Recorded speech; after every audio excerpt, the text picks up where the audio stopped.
Hello, I'm Jack Rickard. This is Electric Vehicle Television. And from the Longshoreman's Local number 101, we have forklift shop steward Brian Noto. That's right. With us today. And community organizer. That's right. We're shooting from a new location this week, and perhaps we'll make that apparent as to why. As we go along, Brain, what happened in electric vehicle news this week? I had kind of a shortened week, but I hate to keep bringing up Tesla, but they did some interesting things this week. The stock was on fire. They made announcements. They've gotten great car again. I don't know what the heck's going on with them. Would you believe I lost $110,000 on December 21st, Tesla 200 calls? Yes. And in fact, I drug John Scribner down with me. It just ain't right. It was pretty ugly in December. Fortunately, I bought in again. They hit $262 this week. I know. I have heard naysayers and ninnies, really, supposed professional analysts, talk about this company for 3 years. And I am convinced that there was nothing nefarious about the financial meltdown of 2008. They're just fucking stupid. They're just not that bright, huh? This is just not our best and brightest. That's right. That goes into that. You tax them a little more, huh? And they are still struggling with this whole thing. But Tesla this week, well, two things happened. One, Elon started talking about his Gigafactory, yes, which he's talked about before. Yeah. But Panasonic broke into the conversation. Yeah. They're going to put up $1 billion, and they're kind of shopping the deal to some other guys to go in with them in Japan. He's talking about building a factory that would, at full blow, build a third of the lithium-ion batteries on the planet. Oh my God. 500 to 1,000 acres. Of course, he wants it to be all solar and wind, so he's talking Nevada and Arizona and Texas and New Mexico, I guess. 6,500 jobs. And they're like, oh, yeah, right. Guys, if you don't get out of this man's way, right. You're going to wind up being toe jammed on the information highway. That's right. You won't get a ride on the hypertube, I'll tell you that. Now, it's not all going to go smooth. Nothing ever does, and it certainly has not for him. For example, I think a guy reported this week that he had a flat tire in the Tesla Model S, and the stock dropped 2.5 points on the rumor. The rumor of a flat tire. Elon twittered, of course, that apparently there was some, 2-inch long threaded object pierced the rubber envelope of the left front tire. There was an advisory came up on the screen. Everyone got out of the car safely. There's still no injuries in the Tesla Model S, but they are thinking about a software upgrade. 4 screws and tires. Screws and tires, huh? Metallic. It was a spoof. Just a little funny. That's fun. That is good. Let's see, where shall we start? If he's going to build a factory to build 18650 batteries, which he hasn't said one way or the other, I think we need to take another look at this. I may have missed a trick. Certainly our Model S is working pretty well. And Jehu Garcia seems to think it can be done. Yes, they've watched Jehu up to now. Let's take a look. All right.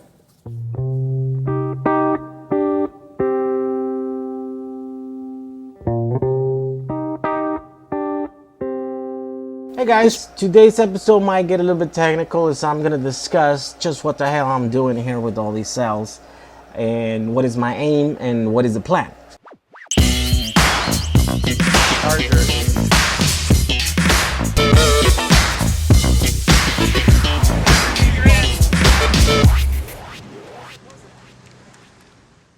So If you saw last week's episode, you noticed that I was explaining how I plan to check the capacity of every single one of these cells because I feel that it's necessary to do so. So, why is it that I need to check every one of these cells? Well, the aim here is really not to prove that these cells could be used, drive an electric car. Elon Musk has done that and is doing that every day, every single Model S that he's selling. That point has already been proven. These cells are good, and they actually are making right now the best electric car on the market. So my aim is to prove that an average Joe, a regular person like me with no special skills, just an average guy working out in his garage, could take these batteries, basically batteries that are pretty much considered trash by most everyone. They're really on their way to being recycled. If we can somehow devise practical ways to take them and harvest them and use them, package them and use them in a car to be able to drive at a fraction of the cost. So that's the intention here, right? So why do I have to test every cell? Well, the reason is because they are proving to come in all different states. So there are cells that are practically new, that they give 2500 milliamps, almost 2600, which is what they're rated at. But then again, there are cells that are rated at 1500 milliamps, and there's a lot of cells that are rated, or that come out giving you like 300 milliamps. So they're all over the place, and there's really no easy way to be able to quickly tell what the health of a cell is. There's a bunch of different ways that you can kind of get an idea of. So I'm getting all these cells, and I used to separate them, all the cells that came and they were dead, and all the cells that came out of the laptop batteries and they had charge. I'm no longer doing that because they've been proven that there's no difference between them. There's an equal amount of good and bad cells on the ones that came with no charge from the ones that came with the charge. So now I treat them as all the same. And what I do, the first thing I do is I put them in a charger, and I'll charge them up to 4.2 volts because that's what the commercially available 18650 chargers charge to. So after they're charged, I get 150 of them put in a box, and I let it sit for 2 weeks. At which point, after the 2 weeks, I take them out, and then what I do, I used to test them. Test the voltage, and if they had drifted, or if they had lost a considerable amount of voltage, then a large percentage of those turn out to be bad cells, or they yielded very low capacity. All the ones usually that stay and they don't drift and they don't lose self-discharge a lot, they stay somewhere around above 4.1.5 volts, 4.15 for example.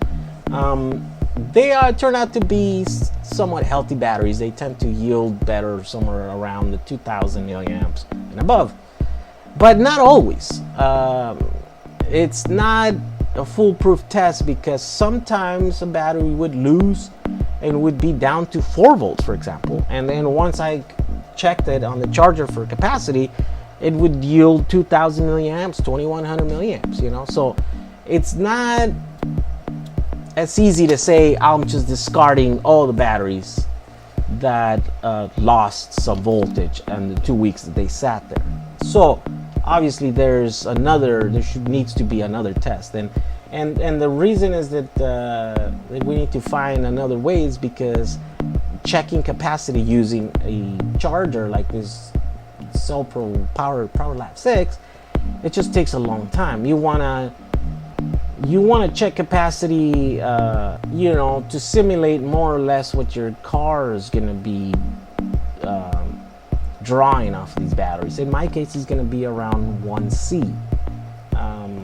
So that's what I set my charger to, at a load of 2.25 amps.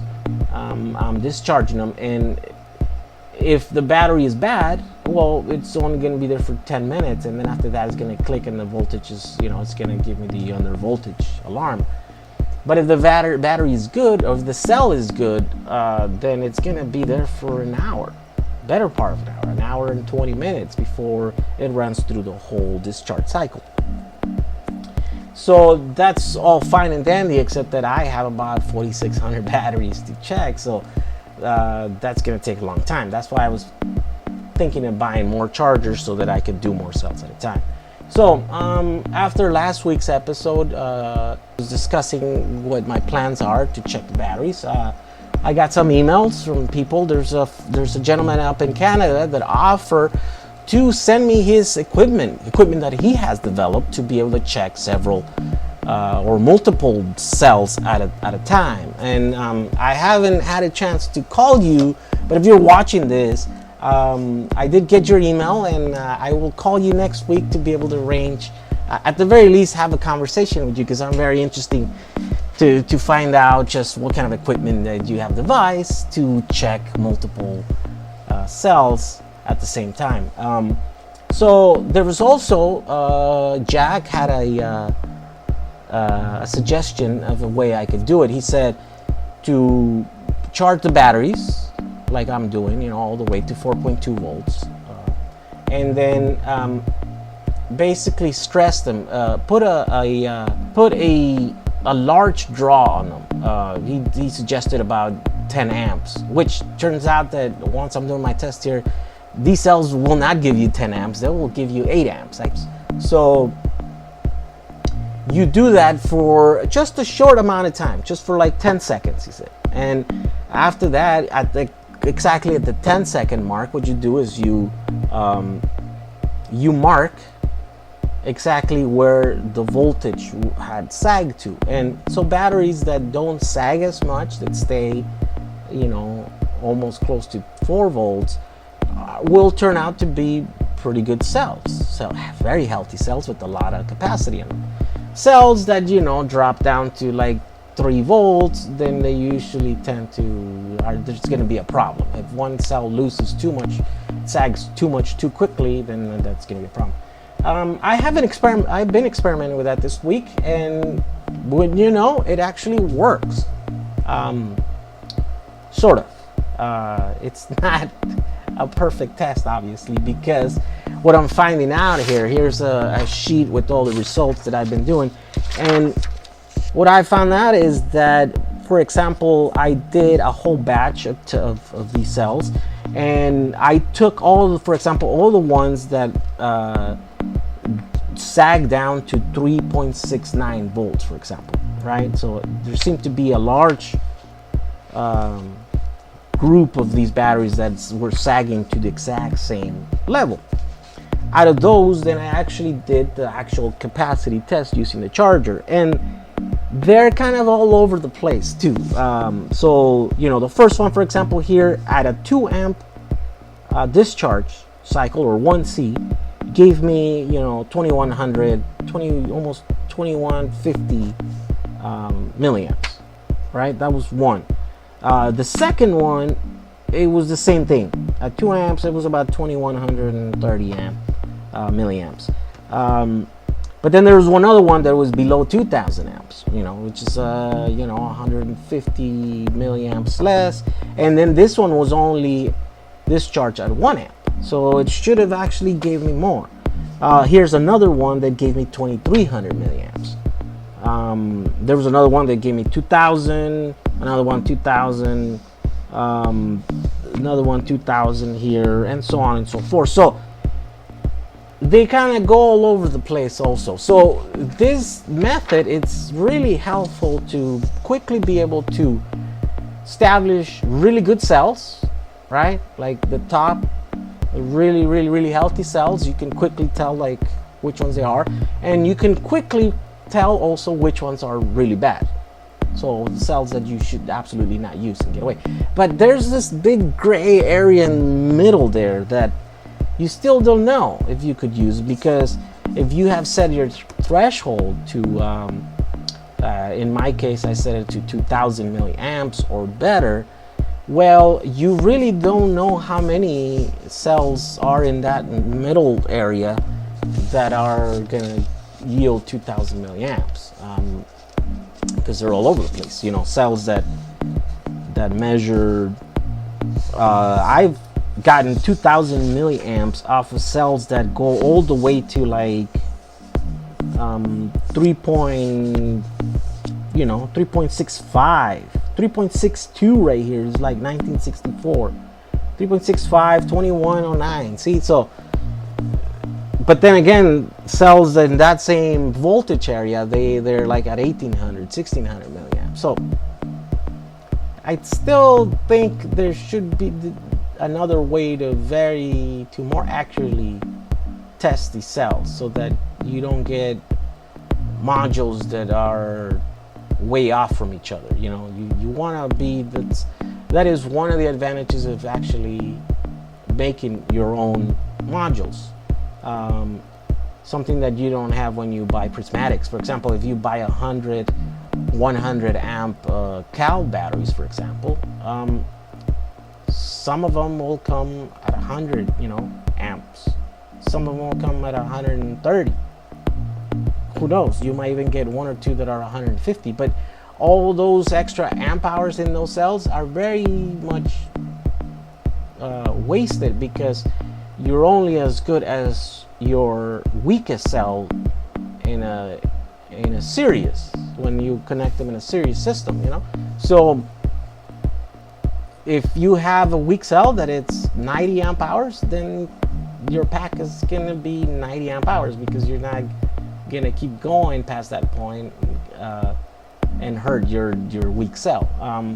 So the advantages of you building your own modules like this is that you can actually balance them. You can actually add another cell. If let's say that you got 30 modules all with 300 amp hours, and then you get the last one that has 298 amp hours. Well, you throw an extra cell in there, and then there you go, you get your 300 amp hours, and therefore your whole battery pack will be exactly 300 amp hours. So that's why I'm kind of spending so much time trying to figure out how to more accurately check every cell. So next week, hopefully I'll have some more new answers and maybe new ways. Hopefully I'll have an interview, and hopefully I'll have some more equipment here to be able to show you guys what's an easier way to test all these cells. All right, so until next week, thank you for watching this video. Bye.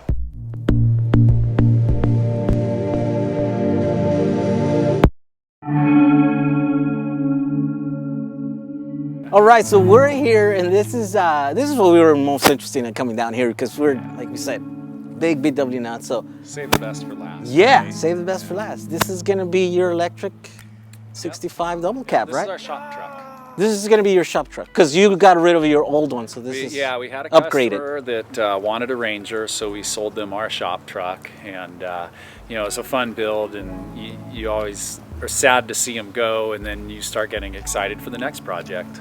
So you decided to upgrade from a Ranger. Not everyone would call it an upgrade, but to us, it's an immense upgrade. Yeah, it's an upgrade. It's a 65 double cab. They're actually really rare, and it happens to be like the week of the Dokas, right? Yeah. Because everybody's doing. But we all know that the splitty Dokas the are the original best, Dokas. right? Especially unmolested, on restore, with dings and dents and Yeah, stuff. and I look That's at it gotta. like artwork. Everybody has. It's history. It's It's history. These cars have a lot of history, and you could see it on their skin. You can see it. This has got that dent right there. It's got a story. This thing right here is, when you went to some state over there and stuff. So. And we could just be at the midlife crisis for this thing, right? It's 50 plus years old, throw a new electric drivetrain in it, maybe get another 50. I mean, can you imagine 50 years from now driving a 100-year-old split Doka? Oh yeah, it's gonna be awesome. Yeah. It's gonna be awesome. And so we put them next to this one because this is the 65 double cab that we drove here from LA down here, and they're like twins. In fact, they're the same year. They're probably very close in bin numbers. We're gonna check them out and see. Yeah, I'd imagine the Germans were kind of putting their hands in their they're loving these, hand building them. And Yeah, oh yeah, definitely. So they're gonna see a little bit different life, you know. This one's obviously had a little rough life. You know, this one I think it was pampered in some little. yeah, you can tell that this rust was much more pampered. Yes. Rust on this car, which is more of a Santa Ana, California coast salty Yeah, rust. Yeah, that's what it was. This is more of a fine-aged patina. This is the much sought-after rust. Well, this was a farmer, and this was a surfer. Yeah, this is a hippie. Yeah, it's a hippie. So you know, a lot more drugs on this guy. And this is all organic foods, Yeah. tomatoes and stuff. This guy was smoking a little bit more, you know, and having a little more fun. I think But he was smoking a lot more. Yeah, we have some sticker removal to do.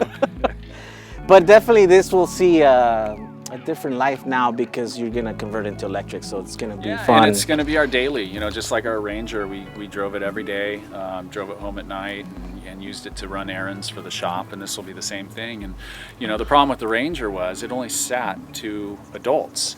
And a lot of times we'd like to take, you know, hey, let's go for a drive. So with this, we'll at least be able to take 5 adults out for a drive, and at the same time, you know, fill the bed full of parts and bring it back to the shop. Yeah. So we're definitely rooting for you on this project, and we hope to see it at the W shows too, Yeah, because we need some more out there, especially electric. Yeah. If you guys know, I have my Samba, my electric Samba, so it needs some company out in some of these shows. You know, it's like I'm the only guy over there. You know. Safety in numbers, right? Yeah. Oh yeah. So definitely very, very cool projects. We're glad to be down here and kind of show you guys what these guys are working on. You guys are doing some really, really good and exciting projects, and we're kind of, you know, excited for you guys that spreading the good word, the good EV word. Yeah. So thank you for having us over. Oh man, we our pleasure. Yeah. We know we kind of ruin your day by not being able to do any other work that when we're here. I But mean, really, you kind of made our day, right? so thank you for having us, definitely, and thank you for sponsoring the electric Samba bus projects and all our projects that we're doing and stuff. We definitely see ourselves being in this, you know, trying to do some more of these fun stuff with cars and stuff, whether it be electric or performance cars and stuff. And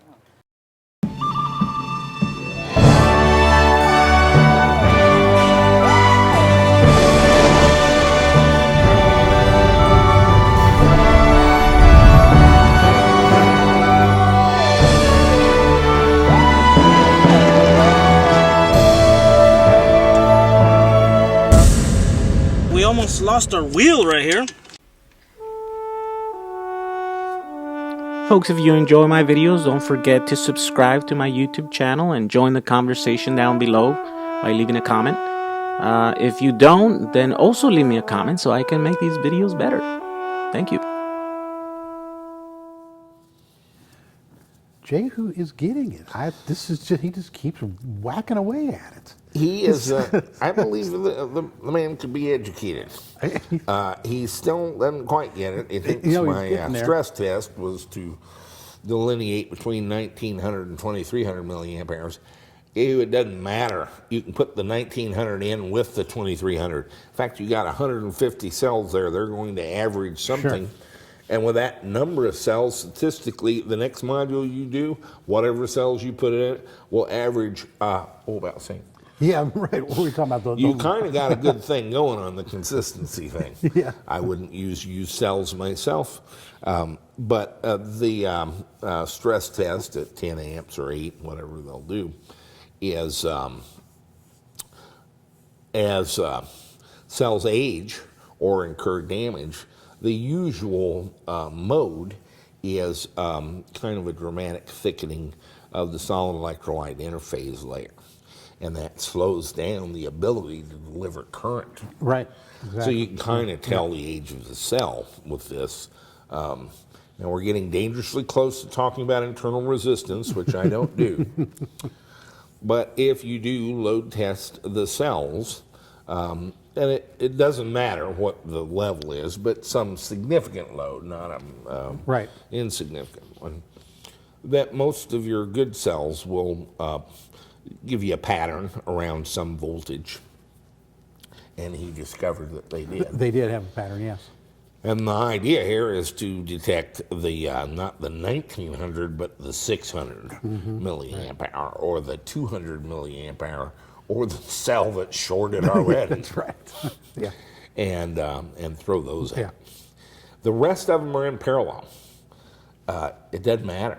1500 to 2500.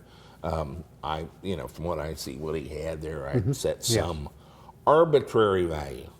3.7 volts, 3.65 volts. It depends on what capacity you want in your cell, but I'd probably say 3.7 or 3.75 volts. Sure. And just keep the ones that are above that. And I still think it'll work for you, and it'll work very well. The advantage is it's 10 seconds Yes. instead of, I don't know what he had it projected for his 29 modules, but it went out, I think it was 9.5 months or Yeah, something. exactly. But no, it sounds like you're doing great stuff. Yeah. And you're causing me to take another look at it, and here's why. I prefer the LiPo 4 cells. And, we've played with A123 cells. Well, our supply dried up. Yes. Wang Zhang, same guys who bought Fisker, had bought A123. And therein lies a tale. Fisker uses A123 cells. Yes, I do. Well, things have progressed. And A123 now, I can get those cells from China. Kind of bought right. Oh, really? Okay. Okay. And they have, advanced the cells a little bit. And they're now Nice. talking 30C continuous output, Really? 60C for 10 seconds. And you can charge at 5C in 12 minutes. Man, that's pretty good. That's pretty good. Pretty good. Yeah. And they have an 18650 cell. It's only about 1100 milliamps. Let's say we took a look at the 26650s that they used in the DeWalt hand tools. Okay. Well, they got those at 2.5 amp hours now. Oh, really? Mm-hmm. Oh, man. And so I'm looking at kind of more advanced ways to do that. One of the things I told Yahoo, and hopefully we'll see some of this next week, is there's guys on YouTube that do tutorials on spot welding. Oh, the cells, wires to them, and Yeah, we have a okay, yeah. $7,000 spot welder Yeah. here. I don't know how to use it, but it doesn't matter. You can take a couple of these prismatic batteries and some meter leads, just about, Oh, okay. just some probes, yeah. and do spot welding. It's just current. Yeah, right. It's not You voltage. don't really yeah. even need any voltage. Yeah. You put one lead on the top of the cell and the other lead on the little nickel strip that goes to the top of the cell, and you don't have to solder at all. Okay. Okay. And what I'd like to see is a copper sheet with holes in it, and instead of the nickel strips, some nickel wire. What Okay. Tesla does that is an innovation in their pack, there's no massive BMS in there to every cell in the place. Oh, yeah. Well, God, wouldn't that be a mess? That didn't happen. What they did do was they connect the cells to an end plate that has holes in it. Here's the end of the cell. There's a hole this big around the end of the cell. All right. And they bridge from the plate to the center of the cell with a wire. And they know what current that wire will melt at. Okay. So it's a fuse. It's like a fuse. Yeah, it is a fuse. Yeah. So let's say the wire melts at 12 amps exactly. So they put this wire from the plate to the center of the battery, and each battery is connected that way. If one of them goes bad and shorts out, it melts the wire and takes itself out of the pack. Yeah, that's right. It would. Yeah, just be It's disconnected. disappear. Yeah. Yeah. And so, and of course the plate acts more like a better current collector and a heat dissipation Sure. thing. Yeah. And so I may pick up some A123 All right. cylindricals. All right. I've got a new source in China, priced pretty well. And I may pick some of those up and do some experiments all right. with pouring plastic some more or something That's right. like that. Encasing them in epoxy. And I'm coming up with, maybe we'll do a kit where you can make batteries, any 18650 or 26650s, whatever, and sell the in pieces Oh, okay. and let them build their own All right.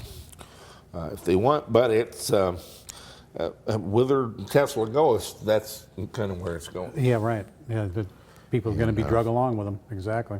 So I would be surprised to see them change their battery approach dramatically.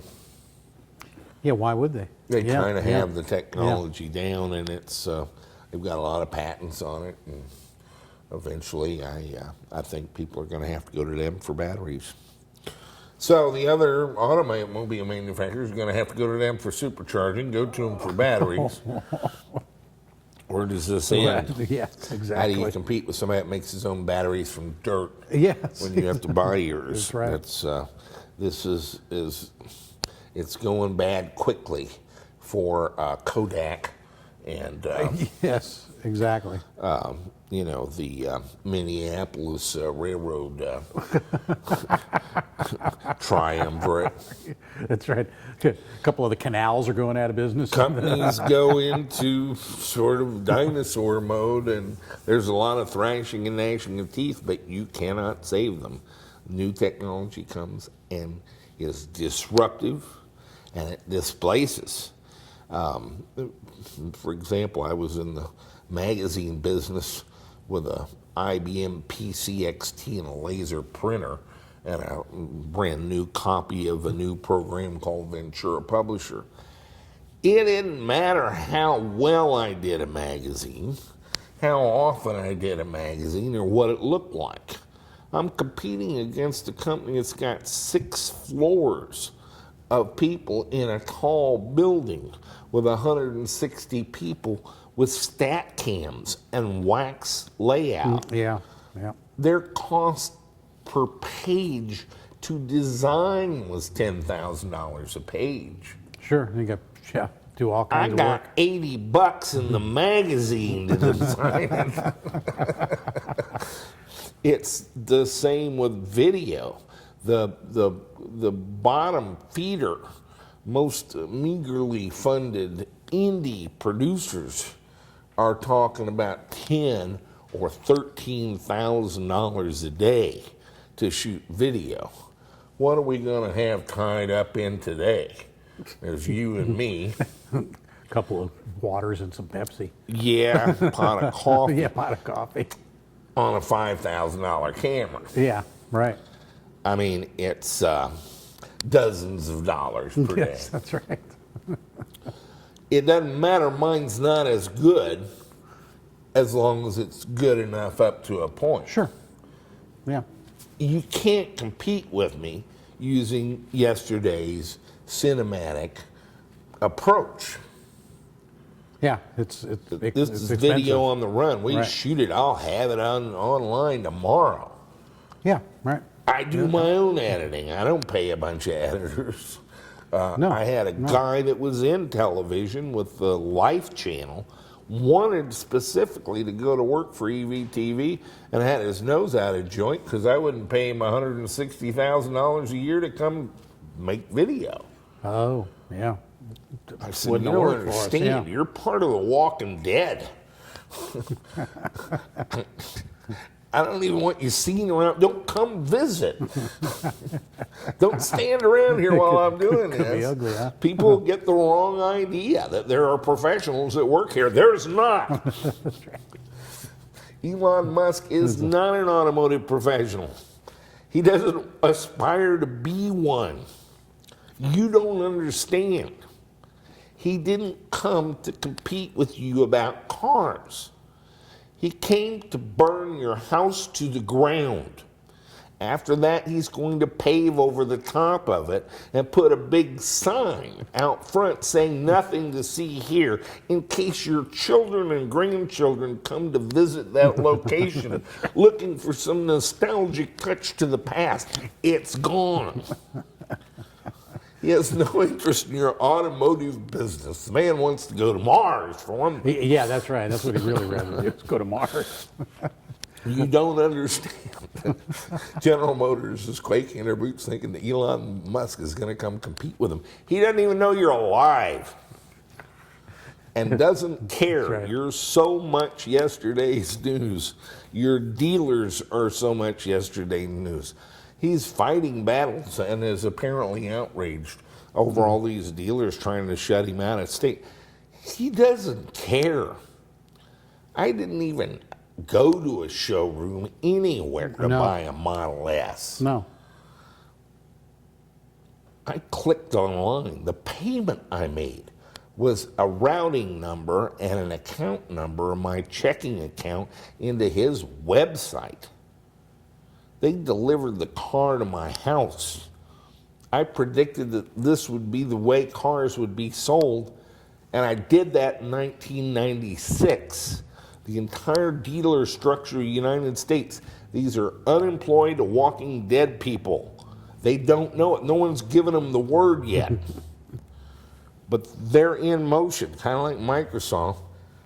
Their momentum has kept them from even seeing that they've already had the heart attack and died. We're talking about the distance from standing upright to the floor. And it takes time to fall. They're big. Yeah. There's a Gravity lot gets of you. dealers. They have got a lot of money tied up in it. They're going to buy a lot of legislators. There's nothing to legislate. You can't make online sales illegal at this point. No, that's a done deal. And Yeah. nobody I made a couple $1 million on eBay selling cars, as I mentioned in a recent thing. 14 years ago, the guy in the plaid coat really doesn't have a place. It's a legacy. But there's enough momentum that you get clouded and are unaware of this, even the guy in the plaid coat. He doesn't know he's had a heart attack, and it's a clutch thud response. He's going to be on the carpet here. He thinks he got a little indigestion. It's already over. He's dead, man. And this is what's going on. The reason the analysts and the automotive writers and journalists have missed almost everything about this every step of the way, and are still trying to do a story about the electric car. It's maybe not ready for prime time yet. They still don't get it. It's already over. We haven't reached the tipping point. You don't have the numbers. The S curve hasn't played out, but the outcome is already clear. It's a disruptive technology that some of us happen to know works very well. And so it's again the same thing. $3.50 a gallon, 6.6 cents a kilowatt hour here in Missouri. My wife was wanting to. So I drove 32 miles this week and I used 14 kilowatt hours. How much did I spend on electricity? Oh, man. I said, well, you check your bill real carefully and see if you can find it. But Yeah. 70 cents. Yeah, exactly. Less than a big gulp. See, this is not competition is $3.50 and $3.25. When you got $3.50 and 70 cents, it's like it's disruptive displacement. It is, yes. It's over. Let's go hear from Anna Klupenberg Oh, good. All right. and see about his little red boat. Oh, cool. Yeah, we showed him last week some stuff and a little update, huh? He's struggling a little bit with this whole forward reverse thing. Let's okay. have a look. Well, hey guys, how you all doing? This is Anna Kloppenborg with your EVTV EU update. This week at EVTV Amsterdam, we are spending our time getting ready for the next boat show that we will be exhibiting on. In fact, the last boat show that we were on, Boat Holland in Leeuwarden, was a bit of a small-time, more consumer event. But being there meant that our trade organization, Electric Boating Holland, has asked us to now be an exhibitor at the HISVA in Amsterdam. Well, the HISVA is really the big deal. It's the big cheese of the boat shows here in Holland anyways. A lot of boats will be exhibited there, and instead of having a little corner booth where we can just get a few batteries in and show the videos that we've been making, which was cool. It was definitely successful. We will now actually be able to exhibit the Delta inside in our own booth, have a big screen with a beamer, and put the videos up. Plus get some of the good EVTV components, some of the batteries, some of the motors out front and centered with good lighting. Plus we'll have a place in the little harbor that is also part of the show, and be able to put the Silverback there. So we should be making a little bit more of a professional put together image. And that means that we also want to step up not just in the display items, but we want to step up a little bit in our, our media and our materials that we have at the show. That means that we brought in some people this week to think with us on how to go forward and present the EVTV components, how we can market complete systems to boat builders and shipyards that are then serving their own customers. They're often getting these questions now, well, what about electric? How's it going with electric? But a lot of these shipyards, really, they've got 20 guys that know everything about diesel and everything about gas engines or marinized engines, but they really don't have the time nor inclination to choose from the hundreds of different batteries and motors and combinations and fuses and controllers and programming. So if we could step in and show that we not only have the best components with the EVTV lineup, but that we have the experience, that we've built our own boats, and that we are ready to serve shipyards or boat builders with complete EV drivetrains, ready programmed, ready designed for the application, battery boxes in the right sizes, that kind of thing. We could probably do a lot more business and convert more boats, get more people experiencing that electric power as it goes on the water, which would be a good thing for everyone, right? So it's always a little bit weird when you get other people in and they've got ideas. But they came up with something that I think is kind of cool. Keeping it personal, keeping it techie, but slightly more accessible. So we're going with a theme which is kind of like blown apart. Todd McClellan, I think it is, I'll put up a link behind us, is a guy that made a book about taking technological objects and then blowing them apart, but actually really organizing them into all their sub-pieces. So this week we did a bit of our live collaging with all the EVTV components we have on hand, and made a little something that looks like this. Laugh as if you're laughing in the wind, like manically. A bit to the side as well. That's it, yeah. Brilliant. Okay. Yeah. Okay, gaan we. 3, 2, 1.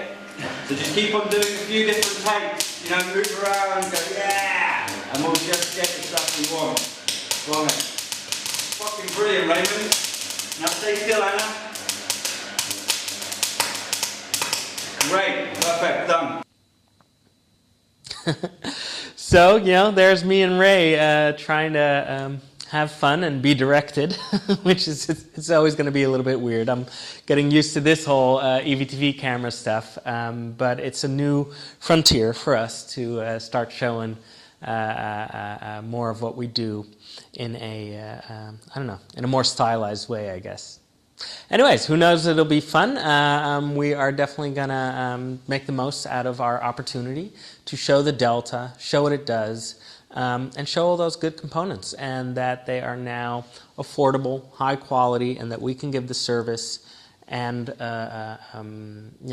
get builders involved without them needing to spend the 3 years we did getting to this place. We can do it for them.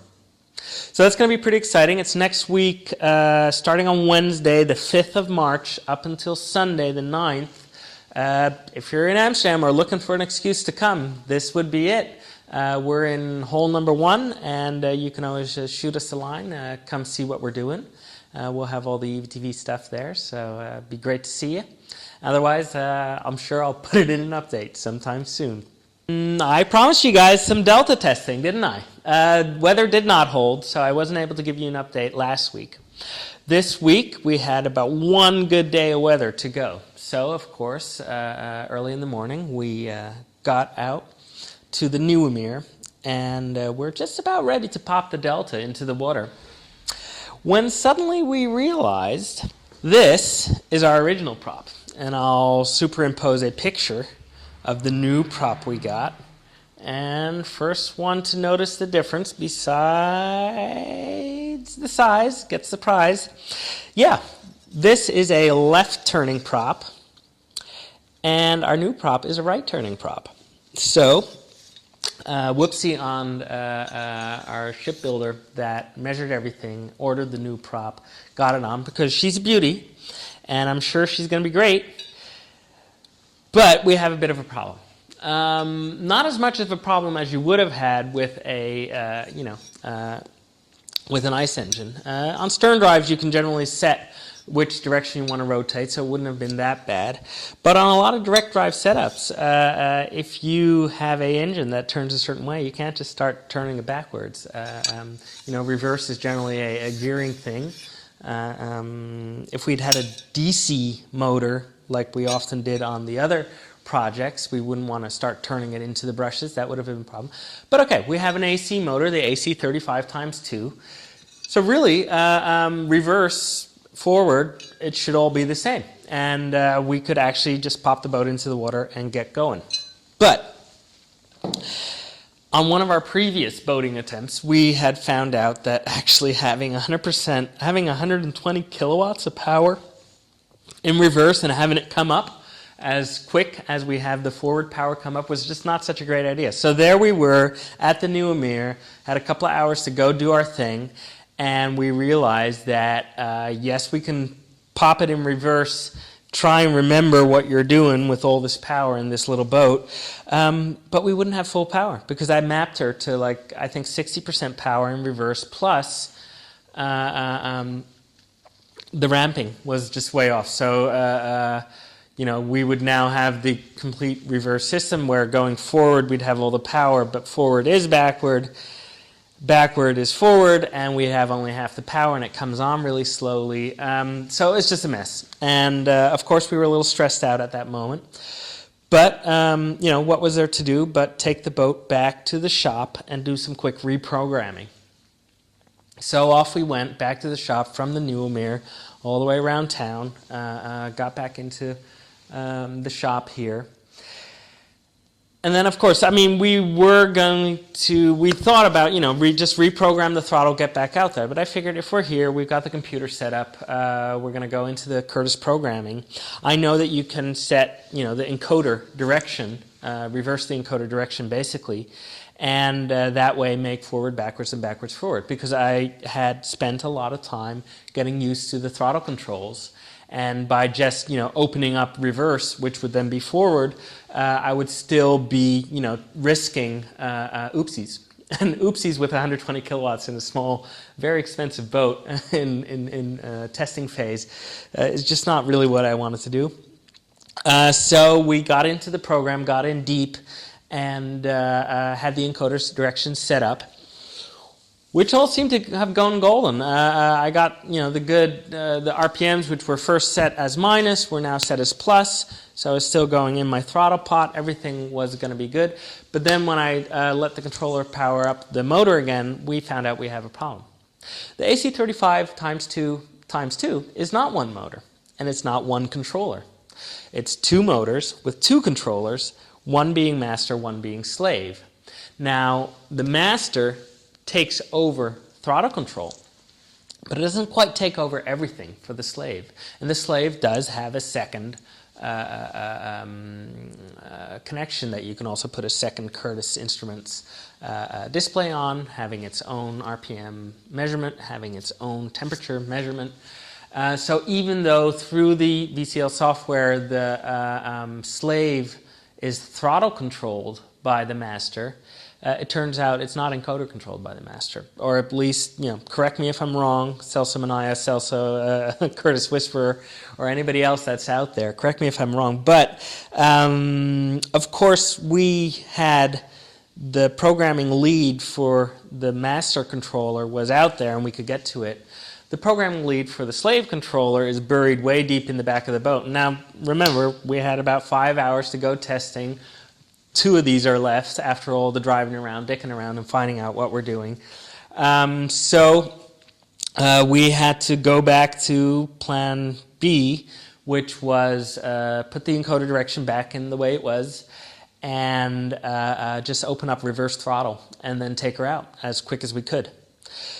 So, so doing, we reprogrammed the encoder back to the original position, made sure that we now did not have this stuttering thing with the two controllers trying to fight each other over forward direction, and we just opened up reverse. This meant that we didn't have enough time left in the day to go to the Nieuwemeer, which is really the good testing area.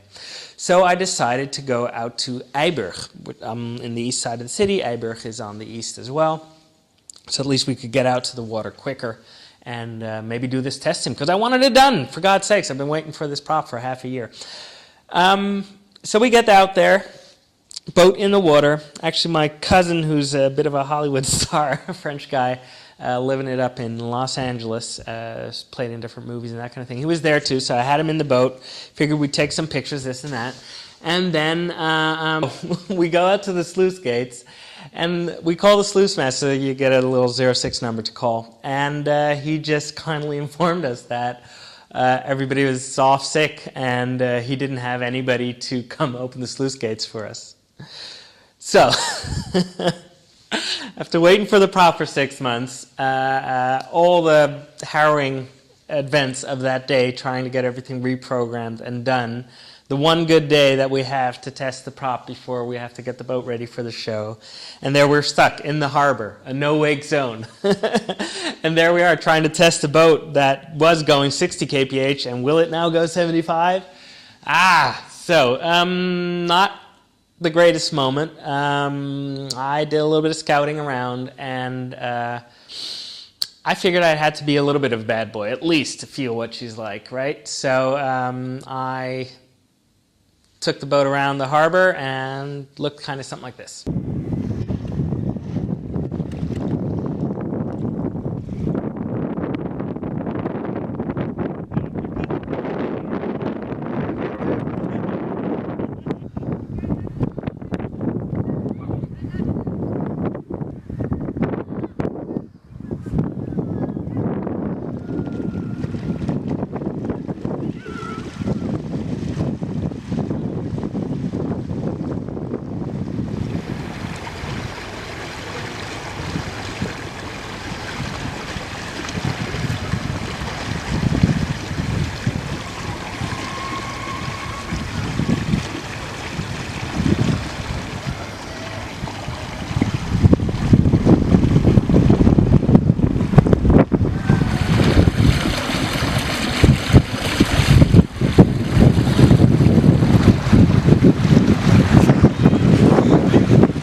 Quite difficult to see when it's focused.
Good. About as much bad boy as will be for one day.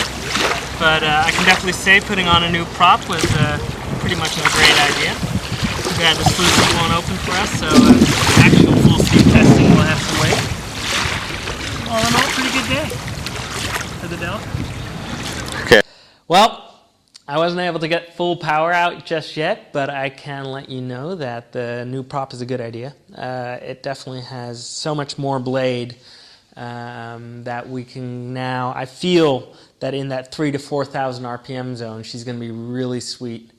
I really can't wait till after the boat show when we get her back in proper water in a good day to do some of this long distance testing. I mean, you all know I want to cross the English Channel, and we're going to do that at about 40 kph, which should be, about 3,500 RPM and be at the sweet spot. And I'm hoping to get that kilowatt output level for that speed down to about 30 kW. Because that way we can put enough battery on board and I actually make it and do it under an hour at planing speed. But that day, it just didn't help. Didn't really work out. The boat feels great, and I think going forward, we've got a lot to look forward to. But so far, a tantalizing taste, not quite the full bite yet. I will update you on the future of the Delta. In shop news, to finish up this week's update, we are getting closer to those Better Place packs.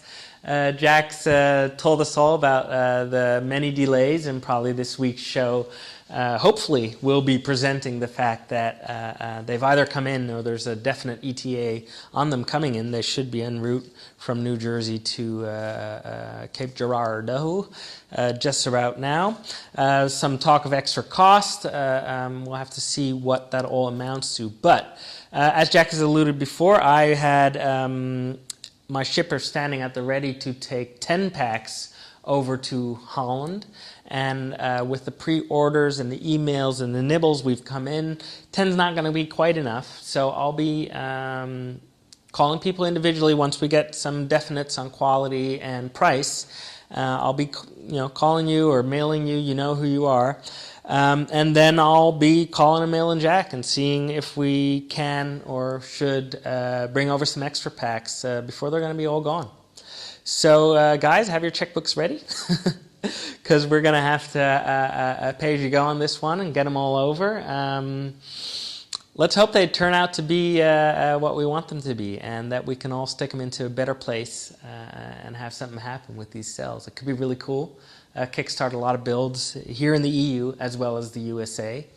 So that's pretty great. There's a lot of other stuff that we're going to be adding because we've been waiting for the Better Place pack to be there so we can all load up things into one shipment. We're definitely bringing over Siemens, D-Mox, E-Gears.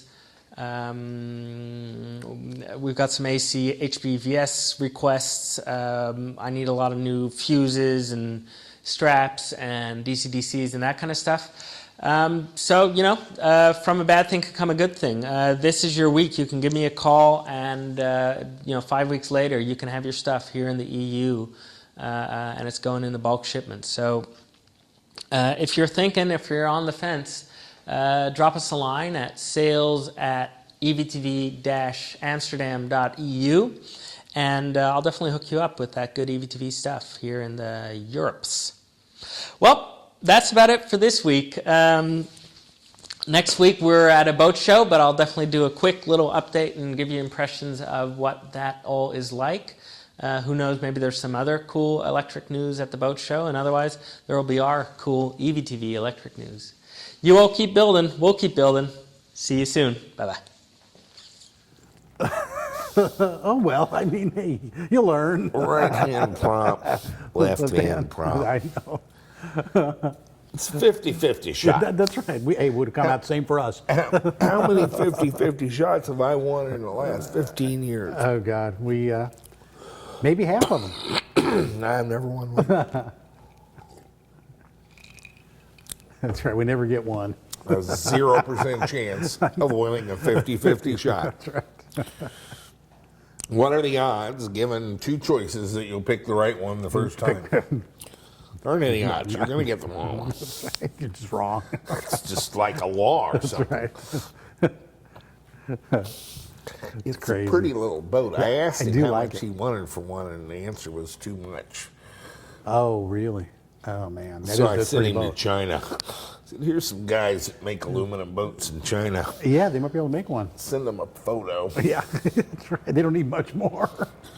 Give him a link to the All video. they need is a photo and the length and feet. Yeah, that's right. Give him a link to the video so they can see the hall. And really, I mean, they won't build him what he's got, but what he'll get is probably he'll find an improvement. Yeah, that's right. It may be. So there you have it. Man, have I got something exciting. Yoda has decided he doesn't give a shit if the Empire Strikes Back. That is pretty funny. He's got his ear feathers in a tiff. I kind of asked him to take a look at what it would take to do an open source AC inverter. Yes. He thinks he's spinning a Siemens motor already. Let's take a look.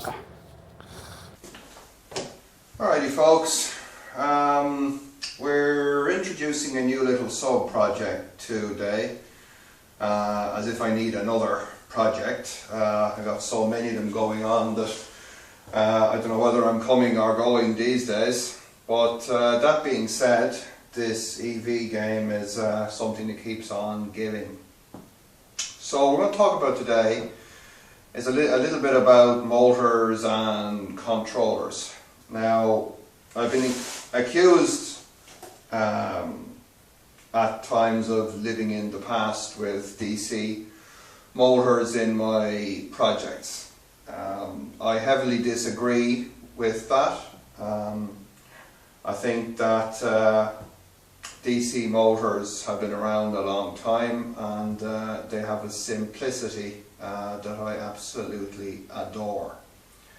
The simple fact that you can just take a motor, put two cables from it to a battery, and it starts turning. That is kind of hard to beat. But I'm not here to start one of these interminable nonsense arguments that go around in rings about which kind of motor is better for my project.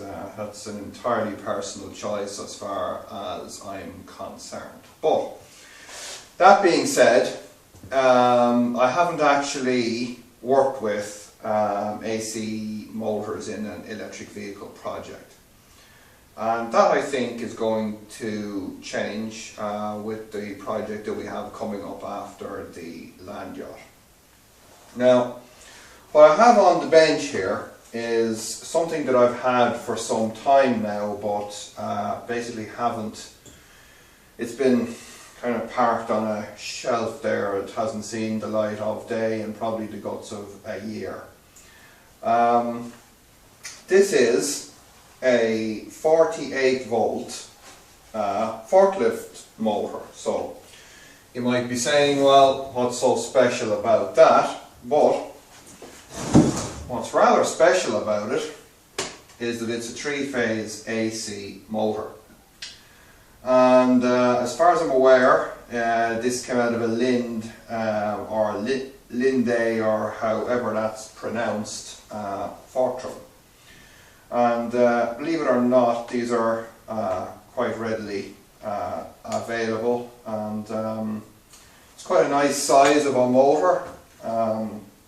There's some information available on the rating plate. Some of it's peeled off from just been hauled around the place, but of course it's down the back side of it. Let's see what I can make out here. Let's see, I think it's Sweden. It is made by API Elmo. I'm seeing 174 amps, 2,500 RPM, 85 Hertz, IP20, and a few other odds and sods. It's got a few strange little quirks to it. The first is that there's no drive end bell on it. So we need to manufacture an aluminium plate to go on here that'll center the rotor and pick up on that flange there. As well as that, around the back end, it's got a electromagnetic brake that we'll be taking off. So apart from that, we've got our 3-phase AC terminals with a small wire here with 4 connections in it.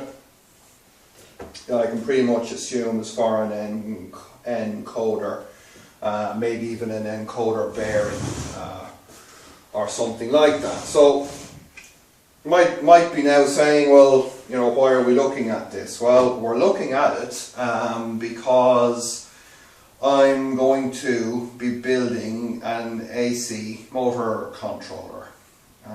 Now we'll get into the details of that soon, but I just wanted to just introduce one of the motors, probably the first motor that I'm going to be testing the controller on, because if I blow this thing up, I'm not too concerned. But that being said, I don't think it'll probably blow up this, it'll probably blow itself up first.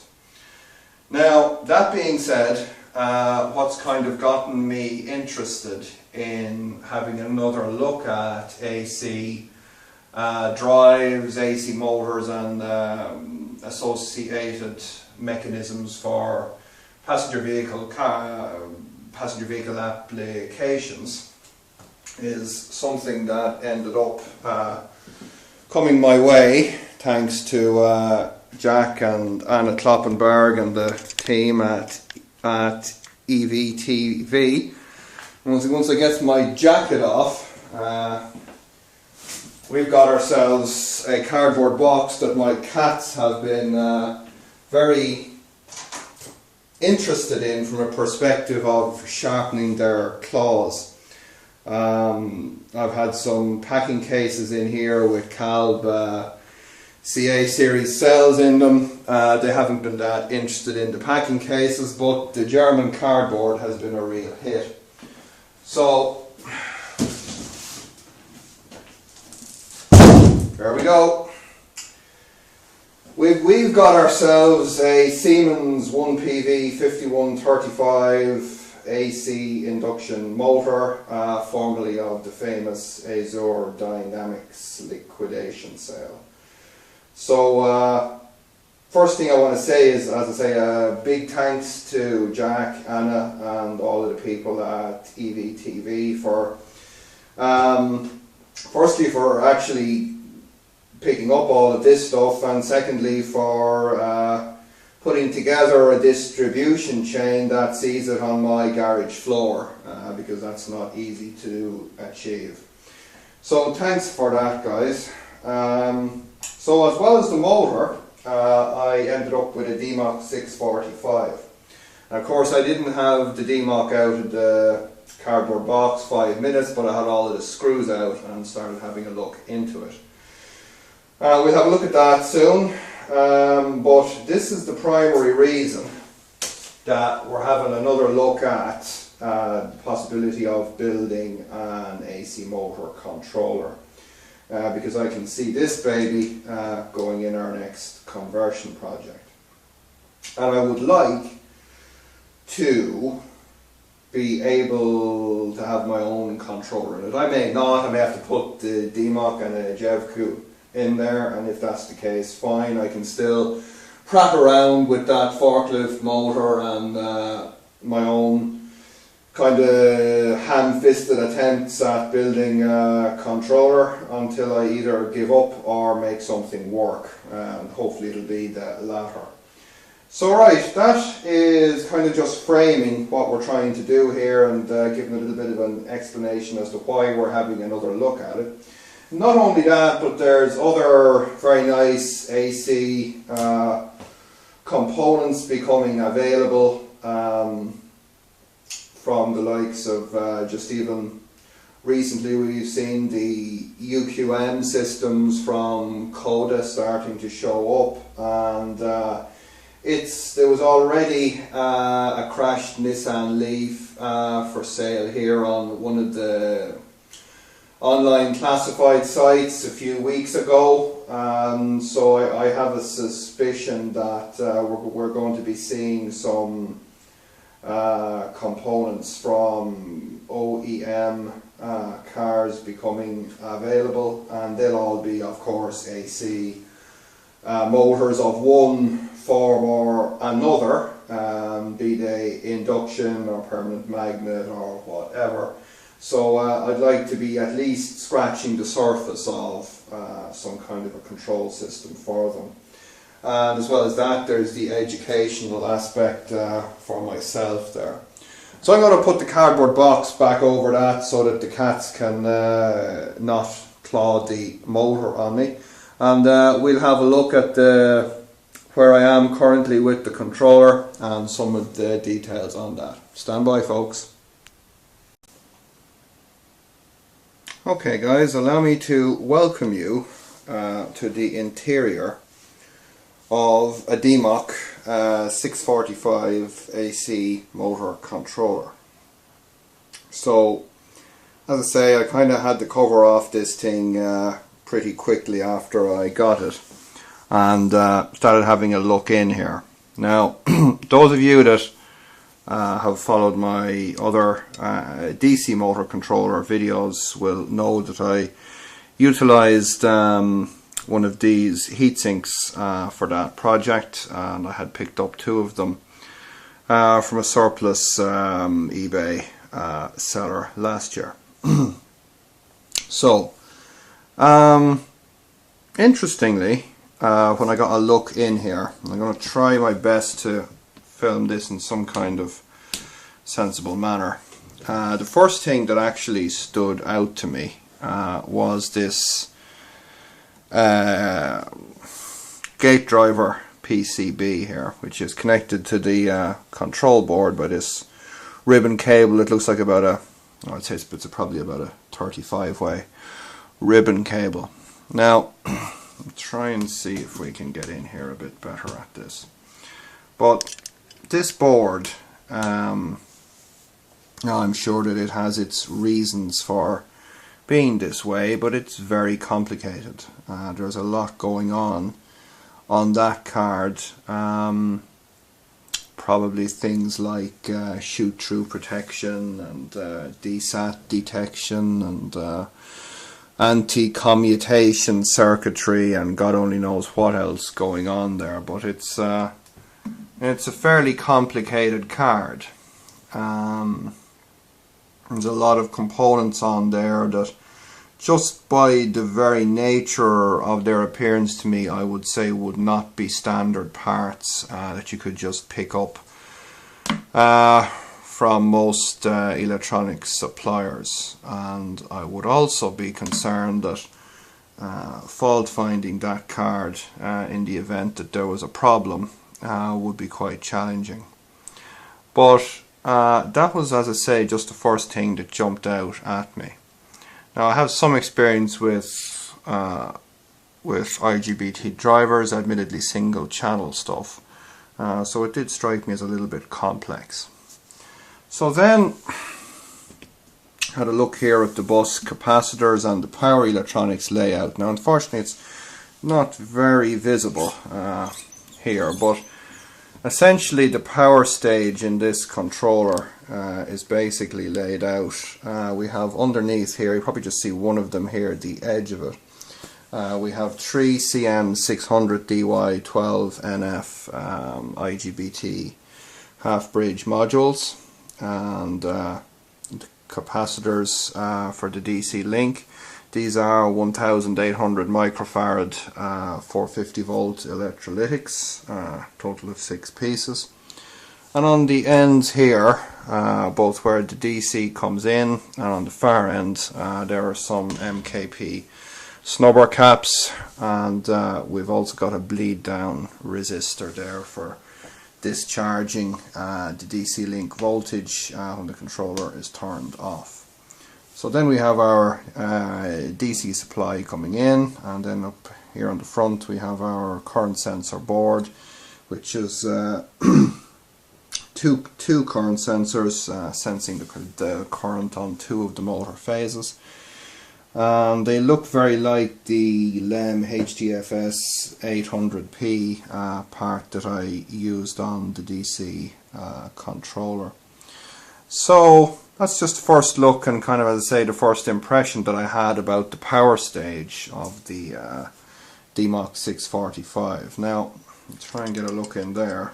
Hope to be able to show you the kind of control board. It's kind of hidden in there behind all those ribbon cables, but not really going to be able to see too much of it. But it's a card, probably about, I'd say, maybe 6 inches by 7 inches, and it's a very complicated card. There's a lot of, I think it's almost all surface mount parts on it, and a lot of processors and things going on there. So that again, I mean, it's perfectly fine. Please don't misinterpret what I'm saying here. I'm sure it's a very well built controller, but just from my own, I suppose, rather simplistic view of these things, it does look like it would be very difficult to maintain this if there were any problems with it. But that being said, there shouldn't be too many. So anyway, that's the DMOC, and so let's say between looking at this controller and looking at the Siemens and my little 48 volt AC motors that I have, that kind of prompted me to have a look around and see what was going on with respect to people that were working on AC controller projects. So on to my own interpretation of some of that stuff. So I think you will all agree this looks a lot more like my ham-fisted interpretation of a AC controller. Now, as I said, when I started getting interested in this stuff again, I started having a look around some of the various forums to see what other people had been up to. And I was quite surprised to find that one such design had been quite well worked out and was actually available as a kit. Now I must apologize, I'm probably going to pronounce this name completely wrong, but it was designed by I believe a German gentleman by the name of Johannes Hufner, and I do hope that I've pronounced that correctly, as it's been a long time since I sat in a college German class. So this kit comprises a number of PCBs and components. The first PCB you can probably see here is the current sensor card, and this uses two I believe 400 amp Hall effect current sensors mounted on a very simple little through hole PCB with some discrete components on there.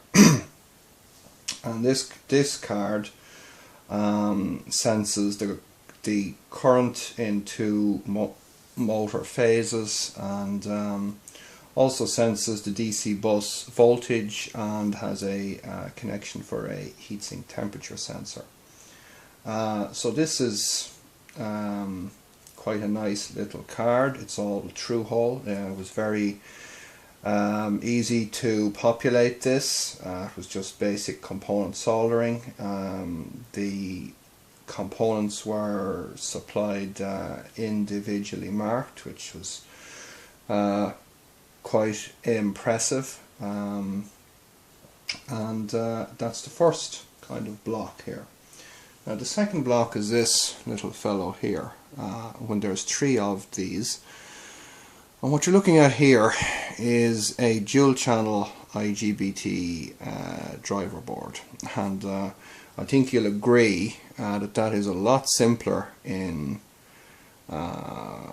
design and construction than what's in the DMOC. So we'll be fitting 3 of these 1 per IGBT brick, and they'll be fitting in on the far side pretty much like so. Begin there, and so that lets us do our sensing and we've our tree. Again, these are CM600DY. Whoops, to daisy, I've just broken that. 12 NF. Well, dropped it again. Butterfingers today, but it's not broken. Woohoo. So, where was I? Yes, CM600DY 12 NF transistors, half bridge modules. Again, these are ex DMOC, ex Azure liquidation sale, as is our trusty heatsink. Again, what I did for the cable glands was what I did for the DC controller. I just used some nylon 25mm compression glands and fitted them into the holes here with good fast setting epoxy resin, which has worked perfectly on the DC controller and doesn't have any problems here in this application either. So, transistors on our three-phase output wiring. We then have some copper bus bar providing our DC link. And I've basically simplified the DMOC design. Instead of the kind of laminated layout with the capacitors lying horizontally, I've just decided to, this is experimental hardware, we want to keep things as simple as possible. So we've got two copper bus bars, four of the 4500 microfarad, or sorry, 1800 microfarad 450 volt capacitors, and we have a snubber at each end. So that's pretty much the DC link. Over here then we have a, let's see if I can get this thing to turn for me. For here, hope you'll be able to see, we've a kilovac, it's a 250, it's an EV250 2A contactor, pre-charged resistor, and that pretty much is where we're at with the hardware. So we have DC in and three-phase AC out. Now, the really interesting part about this system is the control board. So I'm going to get to that now. Are you able to see the complexity of the control board that's in the DMOC? Well, this one is a hell of a lot simpler. And it's based around an ARM3 processor. Now, unfortunately, we're not seeing this too well. Probably due to that light. Let me just turn that off and see if I can get a better view of this thing. Never seem to have the right light for the right occasion. Let's see here. Okay, now we can see it a bit better.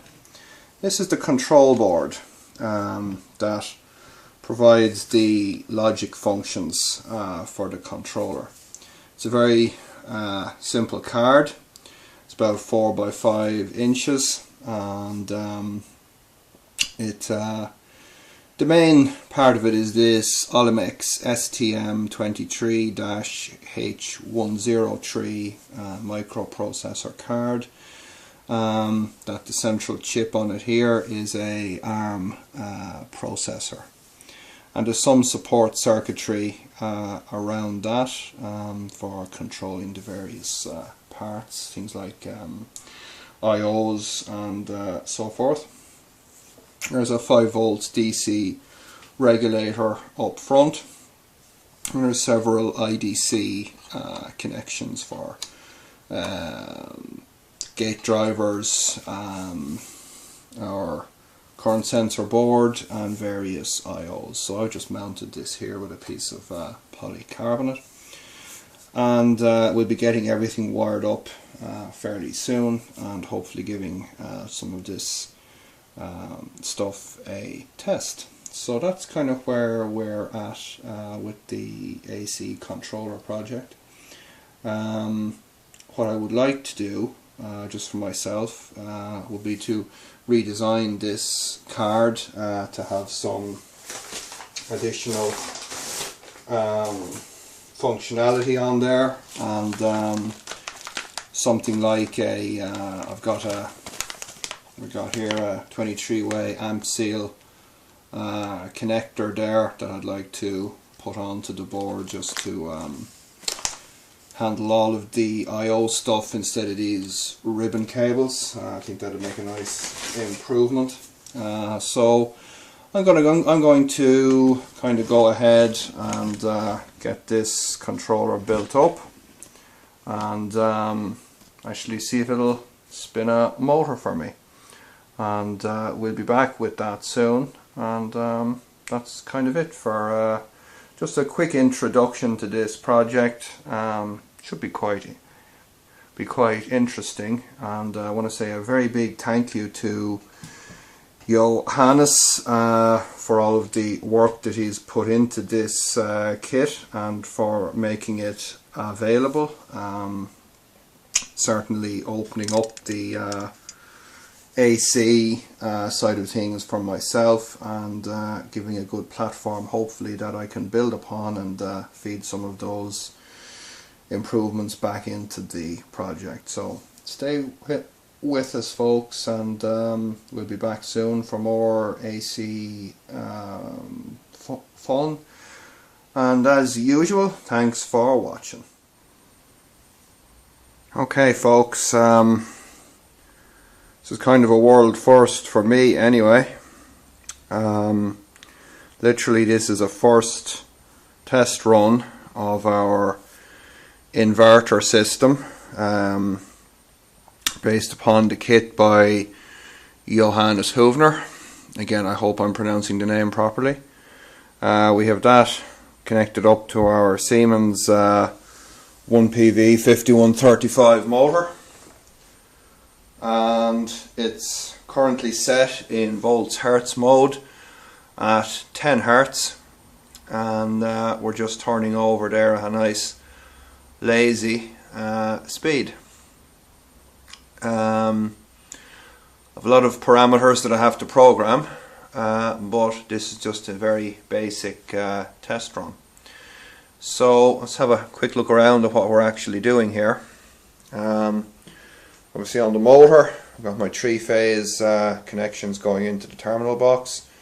I don't have the encoder set up at the minute, which I will need to do for doing slip control. Got our inverter hardware just very basically rigged up. We just rigged up some terminal block here on the various I/O lines, so I can just have some easy connections there. Obviously we'll be looking at an amp seal connector and various mods to this part. We have a USB line going in here. That goes over to my laptop where we have a terminal emulator program running. Basically that lets us change the parameters of the inverter. It's a very kind of a war games type interface, so I quite like that. We're deriving power from the 3 series. We've just basically done a bit of a jump lead job just in there with some 6 square cable, crocodile clips. We got a 30 amp DC fuse set up in there. And that's running our DC bus on the inverter at about 170 volts, maybe 172 volts at the minute, which the Siemens seems to be happy with, even though it's considerably less than what would be normally required. But yeah, just a very first little test run. Have to say I'm delighted just to see that shaft turning there is certainly a first for me. So I'm going to go ahead now and basically get the rest of the things done. I'm going to play with some frequencies, going to get it spinning faster and slower and reverse direction and all that kind of thing. Then I have to get the encoder rigged up to some 5-volt power, get an encoder signal in, connect up my BMW Hall effect throttle pedal, and we should be able to give it some throttle. So stay with us, folks. More fun stuff to come in the AC department. Thanks for watching.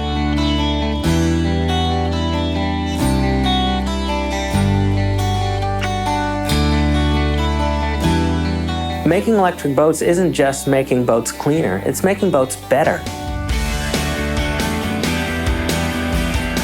Being out in an electric boat means you can enjoy the environment you're in. You are so much more immersed in the sound and the experience of the aquatic life, of the water, of the wind, than you would otherwise be. And it really gives you a new level of understanding and enjoyment of that generally beautiful nature area you've gone into to enjoy yourself. What an electric motor does is that it gives you all this power in a vibrationless, soundless way. A well thought out, well designed system has 100% of the torque available all the time. You don't have to build up to it, you have it. So when you pump the throttle, you are out there and your whole shot is amazing. It takes your center of gravity right out from under you, and it gives people that what they call the EV grin. You just start laughing, you can't help it. You're so conditioned to think that you first need vibration, then need noise, and then you start going somewhere. And in this case, your center of gravity just shoots right out from under you. And it's a wonderful feeling. You can still talk to each other. You're hearing the sound of the water and the wind and the waves instead of just hearing engine noise and vibrations. And it gives you really a chance to be in tune with that nature that you're actually out there to enjoy. Plus, not having to visit the pump is actually a great thing. Your battery will eat electricity from any source that you provide. I mean, who loves sitting around on your knees with a jerry can? We have better control over the boat. We have a better experience while we're out driving. Plus, we also have the knowledge that we're part of new technology. It is just way cool. Our mission is to make beautiful, fast, and fun electric boats. There's nothing more fun than taking these new technological developments and putting them into classic designs and having people shoot away with a big smile and an EV grin.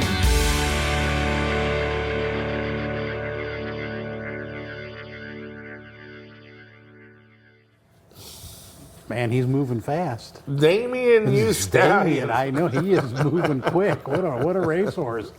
God, Damien. He must know how many poles are in the Siemens motor. Hell, I don't know. That's something. He's got some inside scoop. Yeah, he's already got it running and is running into the usual problems in tuning the thing to the motor. And that didn't take very long. No, but that's in pretty truth, cool. he found somebody else. He names him who did the software to do an open source space vector, field oriented control AC inverter, and he just put some power switch into it and hooked it up to the Siemens motor and. Away we go. Away we go. So, also, Mark, what's his name? Anna's been talking to him about chargers.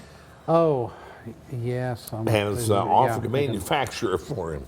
And really? Mm-hmm. And he's in the UK. Damien's in Ireland. Damien's in Ireland, yeah. You know how much the Irish and the English love each other and are prone to doing business together like that. Exactly. So I think all that will work out just great. And Ireland's a great spot for high tech right now. That's right, it is. It really is. Actually, they are very much encouraging and doing infrastructure and so forth for electric vehicles. Yep. And so that works out pretty well.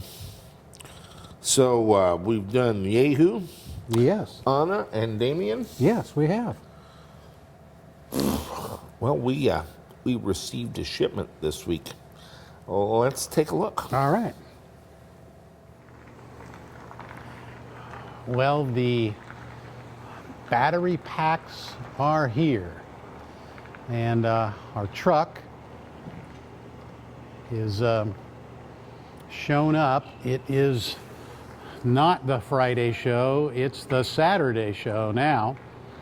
And we're taking delivery. So these things are in plastic cases. It may be hard for you to see right now, but they're in a case. The ones on the pallet that you can kind of get a glimpse at right now may be a couple of A123 packs. We're, of course, we're always wondered and amazed at what shows up, and this is interesting. But the packs, it's pretty dark in there.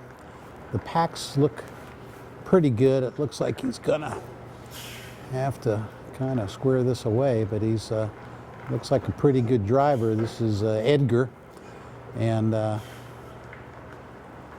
he's kind of seeing it. All right.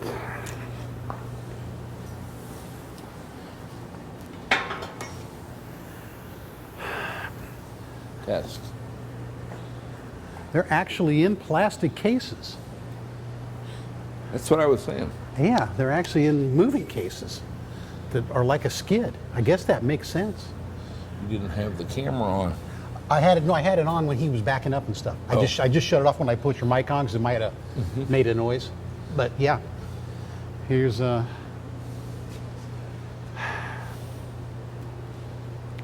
interesting. Yeah, that's why I said it's some sort of cargo case. Yeah, those are kind of Kind of fancy. kind of cool cases. Yeah, yeah, those are kind of cool cases. So I guess what I'll do. This one should be different, right? Is that what you're thinking? Yep. I'll put that one here behind the Cobra. So Okay. we can get to it. And then I'll start stacking those in that room, and I'll just, I guess I can stack two, well, I guess I can stack two on top. I don't know how good I am with a frickin' forklift.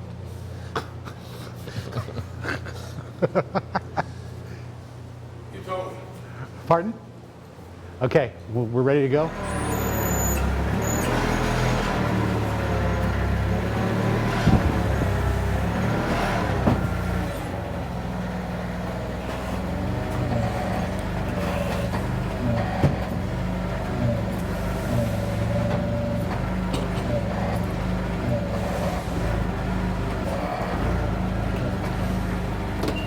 What do you think? They got a base right here. Yeah, that's why I was stacking them on. If I can just do it really slow, I think. Yeah, I won't go anywhere. It won't?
Can't see much, but I'm feeling okay.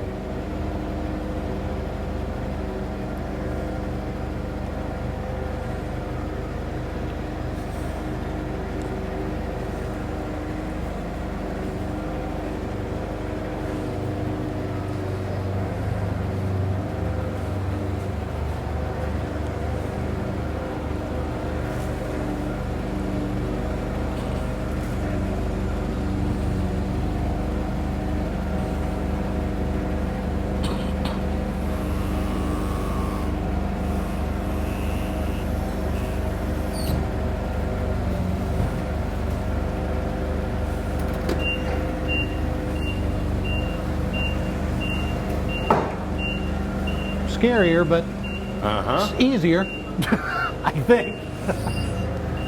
Kind of scary. But scary.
All right.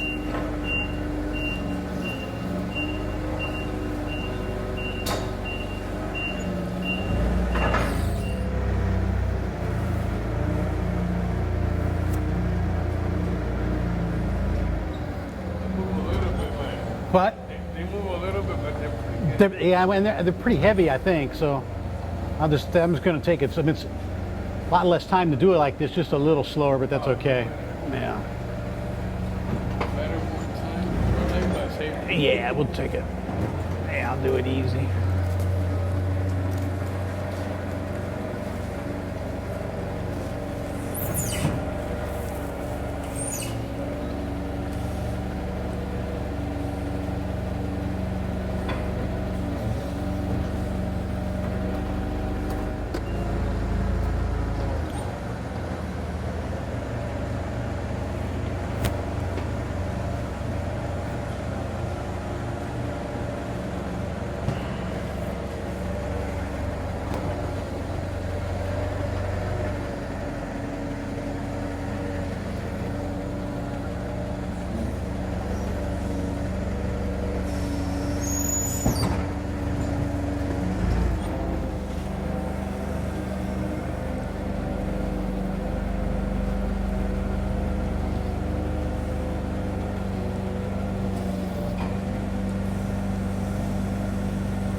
Finally. We can relax a little than before the storm. We have half of them. Yes, we do. 36 of the batteries packs for the Reno influenza from the Better Place liquidation, and one that I believe uses A123 cells. That's the Oh, the one in the wooden crate. Yeah. And we have another truck coming next week. Wednesday morning, yes. And we just about can't breathe here. Our set's taken over with boxes. Yes, that's right. We have them stored everywhere. So I suppose I should tell the story. In early November, they were talking about the liquidation of Better Place in Israel, Yes. which is where they had kind of retreated after being beaten back out of Hawaii and Tahiti and France and Maybe everywhere. Denmark and some other places, yeah. They sold about 3,200 influenzas that were in the system, and they had raised $840 million. Yeah, a lot of money. Now, the Yes. part I didn't like about this company was their prospectus for investors differed somewhat from their public story. Oh, really? And it was basically outlined the amount of money that people spent on petroleum and how they could shift that to these investors by charging a lot for By electricity. charging the same as a gallon of gas? Right. Yeah. Wow. Applying the same funds. You Yeah. see, the trick on the adoption of the electric car is the guy with the car wants the savings. Yeah, sure. Right. He doesn't Yeah. really want the car maker or the person with the battery swap station to abscond with them and he be left in the same situation. So your same he was in. situation, yeah, exactly. And so I never did like Shah Agassi and this company and shed no tears over their bankruptcy, which turned into kind of a comical affair with several bidders claiming to buy it Yes. and then showing up on the date, and I mean at the last minute, when the transfer was supposed to take place, they were unable to produce fungible funds to do the transaction. You mean they were broke? Well, they couldn't raise the money. There you go. Okay. Even though it was They wanted wanted, to. I think at one point they reported a guy had bought the whole thing for $500,000 Oh, man. and couldn't come up with the $500,000.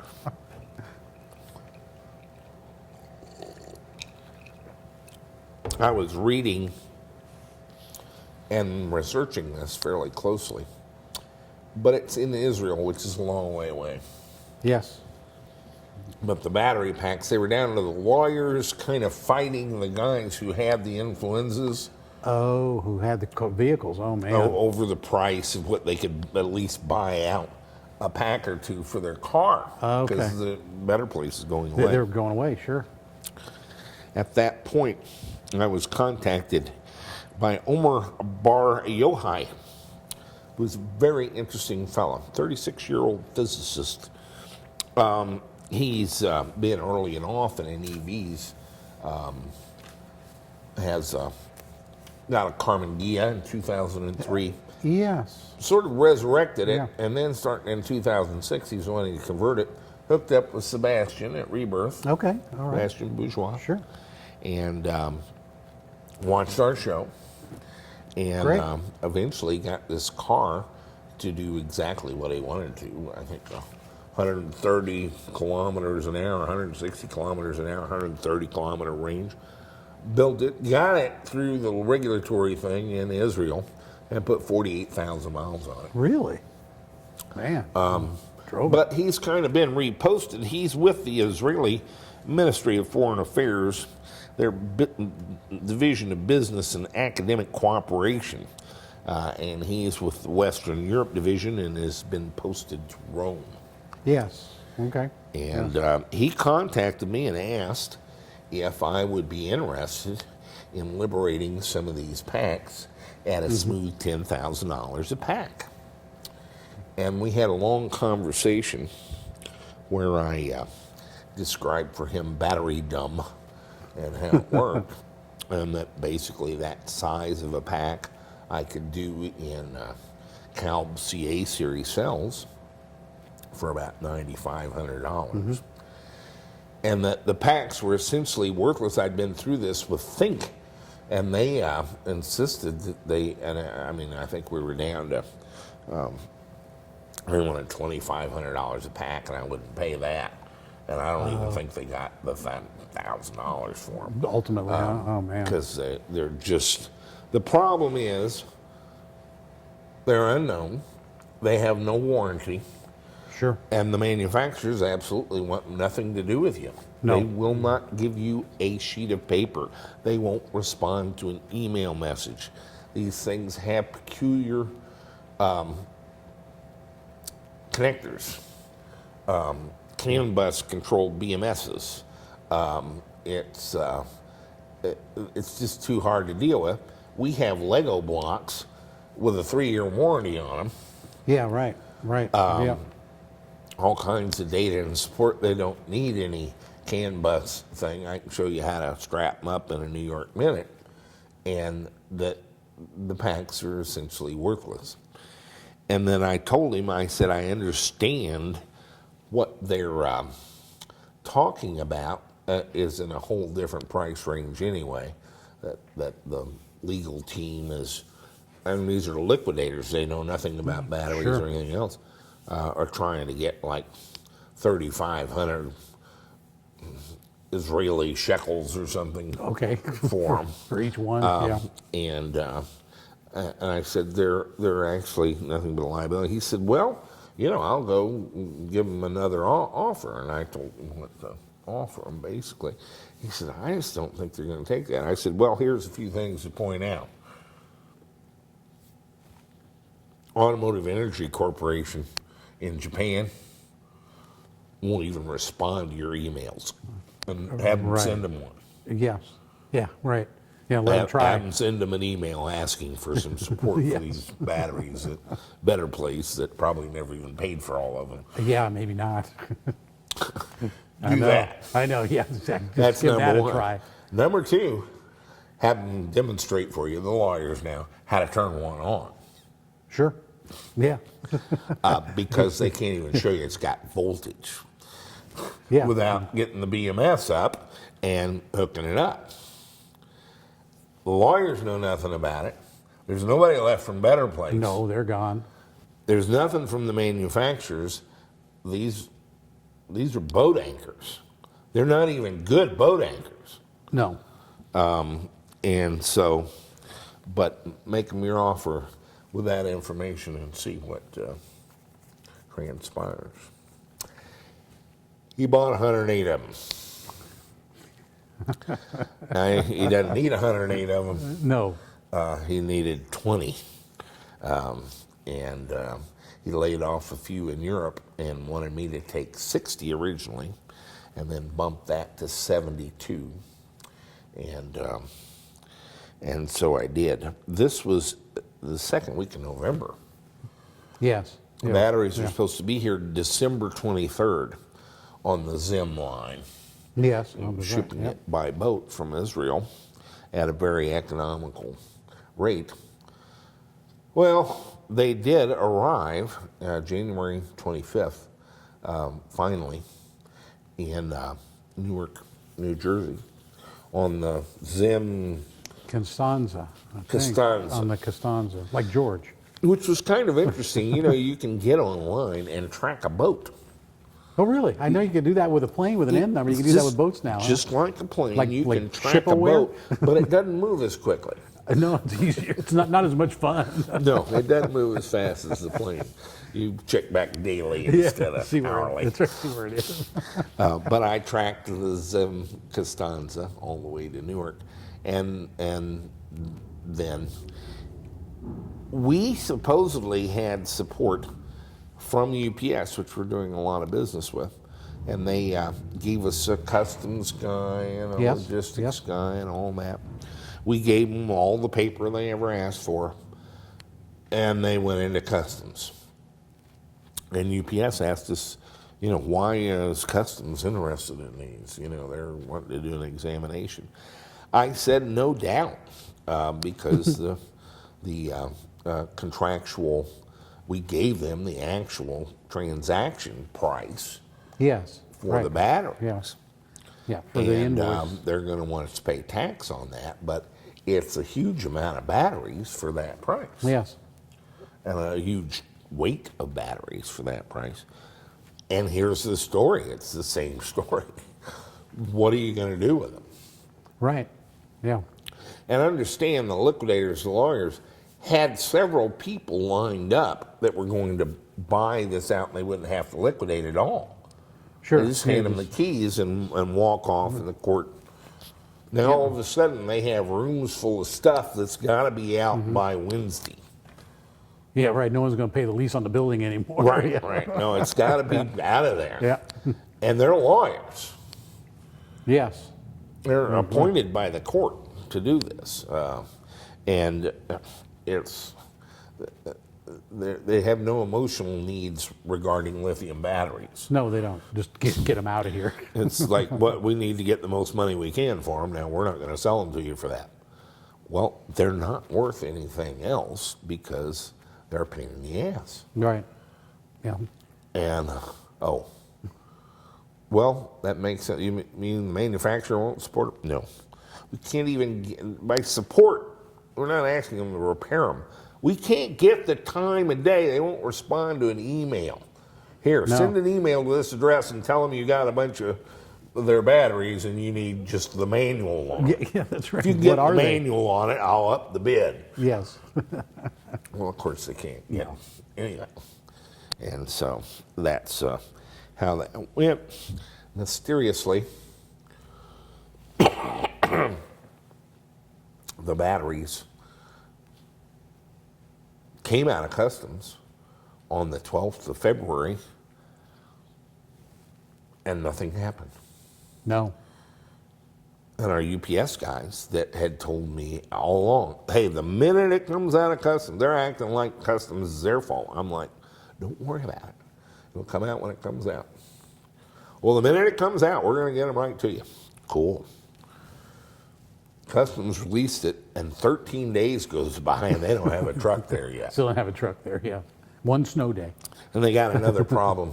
They needed my approval for paying 13 days of storage charges, Yes. about 20 grand,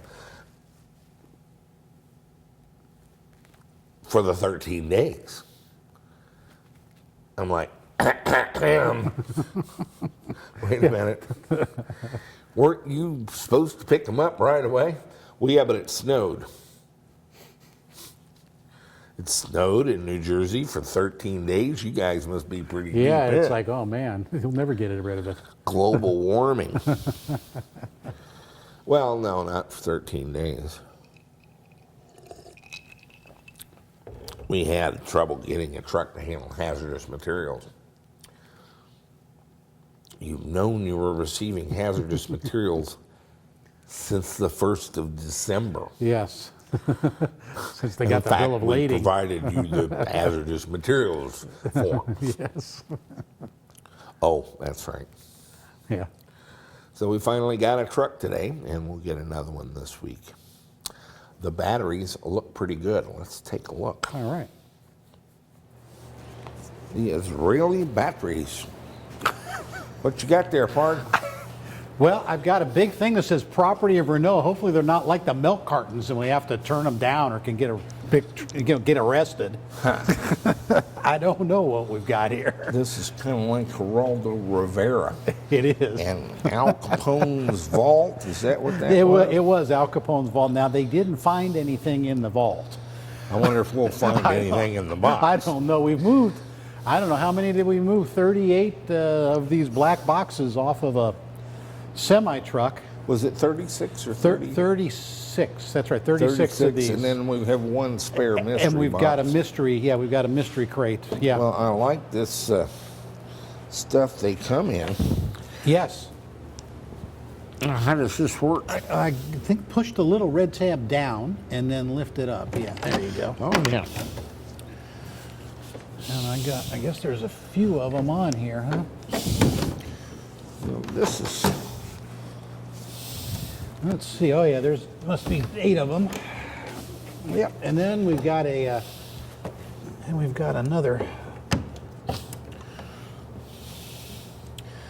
The 2 center straps, huh? Yeah, let's figure this out. Let's see. So. Oh, okay. I'm see. There we go. Push this in right here. Right here. There you go. And then there. Okay. And then that takes the center strap off. So I believe. And then just pull it up here. Once it gets loose, just do this. There we go. There we Yeah, go. it just takes the tension off of it. I guess you have to have been to the school on that. Should we reveal? Maybe. Drum roll? I've got more of them over here. Ah, okay.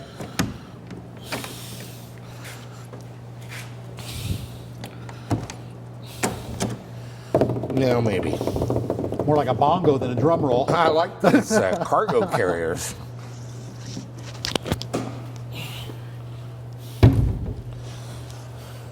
Oh my goodness. My goodness. And I've got a little plug over here, maybe a fake plug. I don't know what it is. That's kind of cool. Yeah, there was one on this one. Big locating pin, a gasket. This is how they go up in the car. Uh-huh. And here's all the plug items over here. Yeah, this would be what, a locating pin? This one on here? I don't know. It was right here. It was just in the. It was just in there. I don't know what it fits. It's weird that it's there. Huh.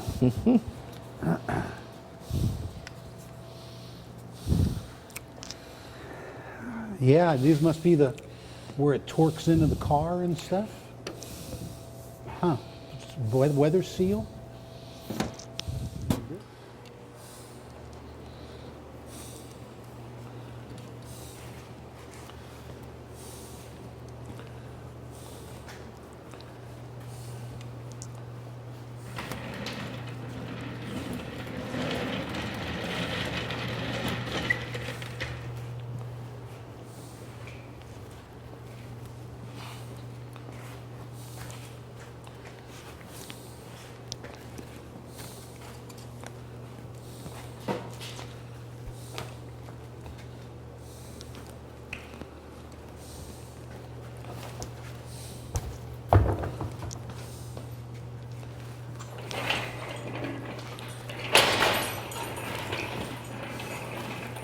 Okay. We've got a mystery box here. We do. I think it's, I was told I'd get a couple A123 packs out of the deal. Oh, okay. I don't know what I'd do with them. I don't know why I wanted them. Actually, they just kind of gave them to me. Let's see what we got in there. This is Another excellent cargo pack, huh? another. It looks like another one of the packs. Oh, you're right. It's another one.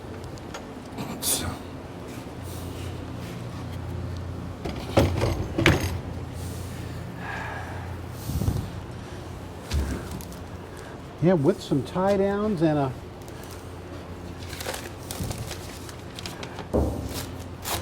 Huh. It's different though than the other one. You know? It's the same base, but it's, first of all, it's metal. You're right. I wonder if it's an earlier. What's it say on that paper? Let's see here. 5 AM 400 CAB 30180. That's what it says. VHE 38 volt. Huh. Renault Zion Court. Yeah, and this one's metal case. Something different. Yeah, it is different. Same plugs, it's got the same pin except for the top.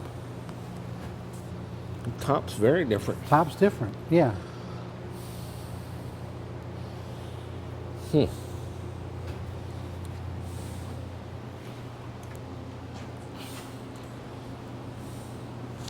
A mystery battery. Yes.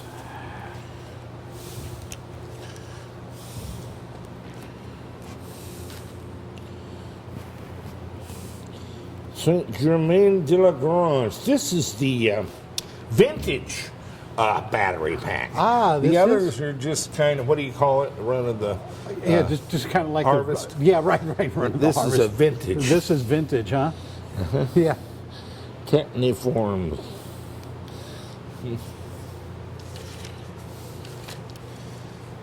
Battery 5 AM 400 CAB 30180A. VHE 38 VPFE 2213. If I remember that code, we have 30 seconds to comply before it blows. That's right. Now that we've taken the lid off. We have located where the safety interlock switch goes. If I can remember how to. There it is. That's your switch. It goes right here. Nothing happens without that in place, and that's a good thing. God damn it! These guys. It comes in the bottom of the case. One of these That fucking still didn't things. give you voltage on your pins. You still have to close some contactors internally. We're going to get some Torx and see if we can get this case off.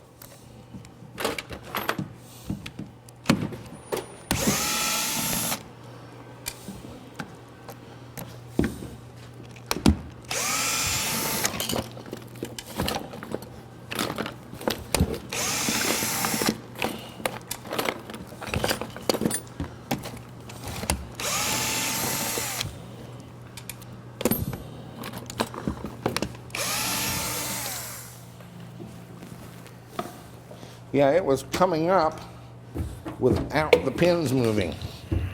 Yeah. What I want to do is there's like a couple of handholds here. I think all it is that there's a really good set of gaskets right here around the pin so no water gets in. Mm-hmm. I think that's what's holding us up here.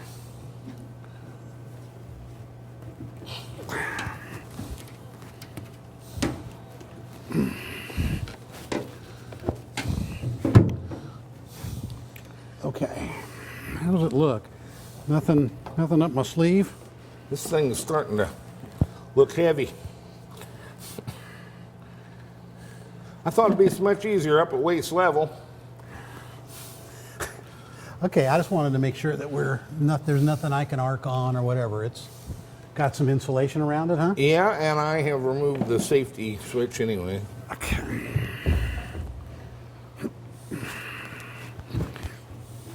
Oh, yeah, it is kind of heavy, but not too bad. Am I okay? So far. Let me get it better.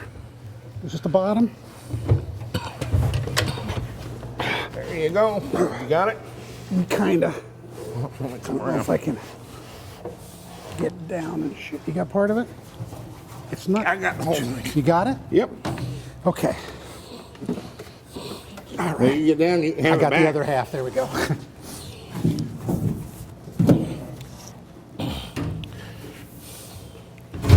Ha! Yes, huh? I think I've got the camera on too. Yes, but I see a red light. Well, making progress. It looks like Velcro to me. Ah, yeah.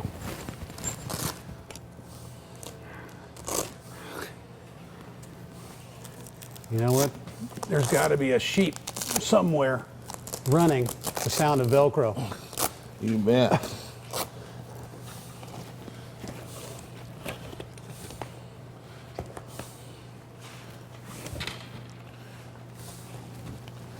Oh, there's some business. That's got its gasket up there. A little blanky. Yeah. There, okay. Now we're starting to see some battery packs. Now we're starting to see what Here's looks. the individual cans. They're not terribly enclosed. No. Yeah, here's the cans there. This is I think this Peltier cooling system. And that vent goes on top of it. Here's your BMS. Right there.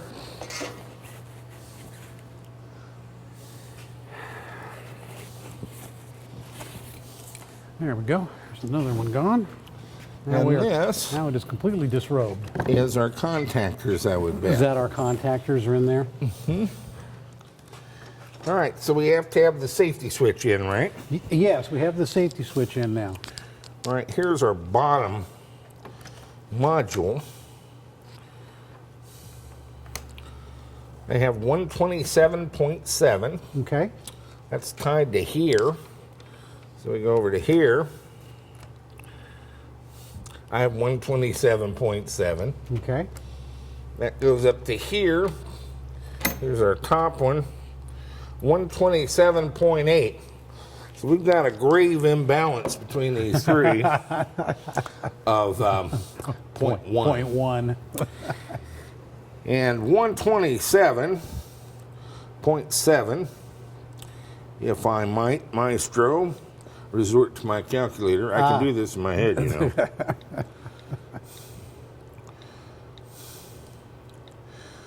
But they won't believe it. 127.7 divided by 48. Actually, there's not 48, there's 16 in each one. 16, yes. Total of 48. Yeah. Yeah. Divided by 16 is 7.98 each. Each, okay. There's 2 cells in each can. 3.99 volts per cell. Per cell, okay. That's 4 volts. That's about as fully charged as you can get a pack. Yeah, that's... Now, I happen to know they didn't charge them to send them over here.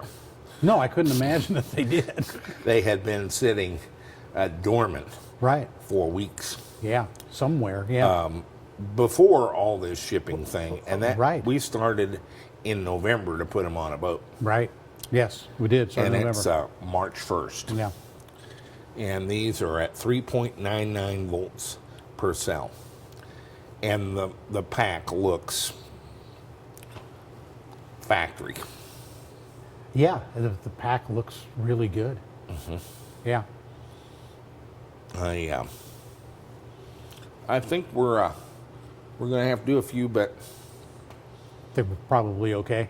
yeah. Yeah. And now we know how to. We're going to have to pop the top to check the voltages on them.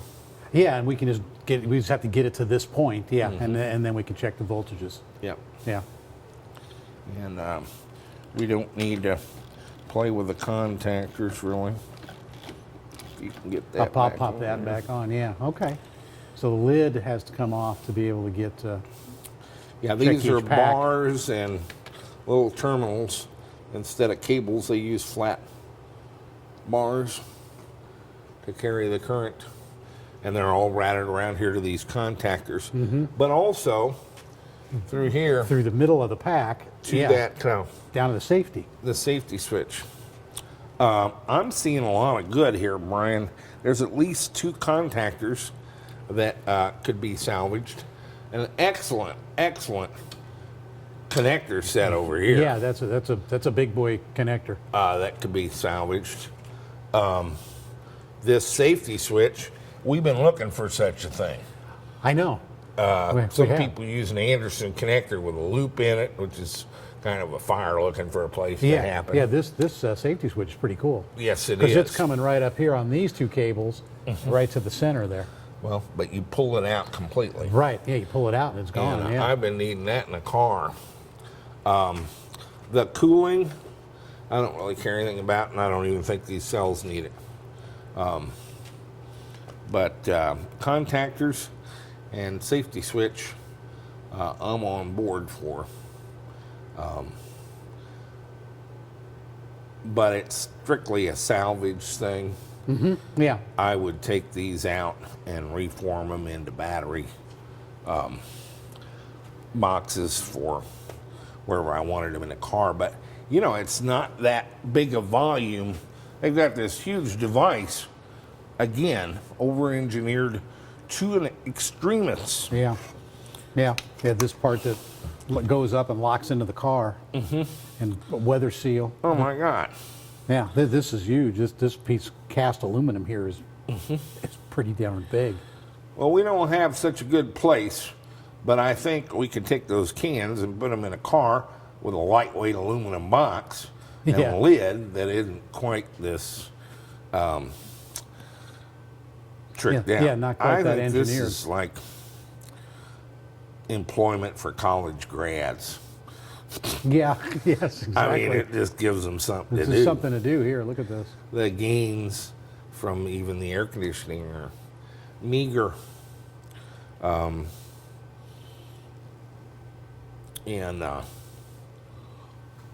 Yeah, this is. I don't even get the point of this. What's under there? All the BMS wires?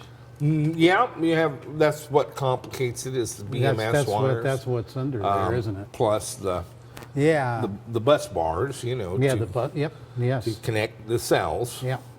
Are there, but they've got that BMS wiring run all through there, and it's just, I don't want it, I don't need it.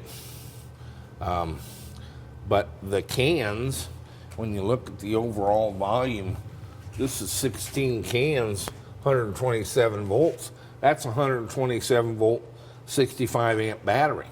I know. Isn't it? That's pretty. I sharp. could run the Speedster Duh on that. Yeah. Now, it wouldn't go forever at 65 amp hours, but that's 127 volt battery. Yeah. Exactly. That's what a Curtis AC 50 or 51 right. with the old controller ran on, Yes. Exactly. Yeah. Yep. is that row. Imagine that being the whole battery in your car. 2 of them giving you 130 amp 100 hours. Yeah. And if you put all 3 of them, Yeah. You get 198.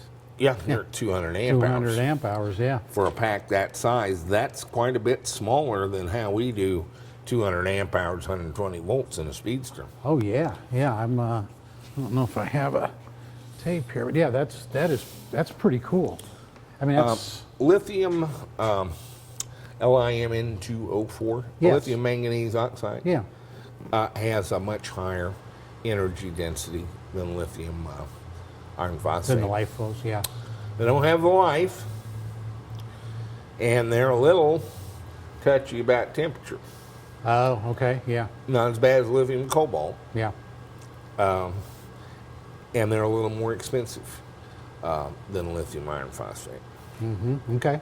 and not as expensive as lithium and cobalt. But I think, while these aren't CALB CA series cells, I think you can make a car pretty handily out of this. I mean, Yeah. 50,000 Leaf drivers can't be long. That's right, huh?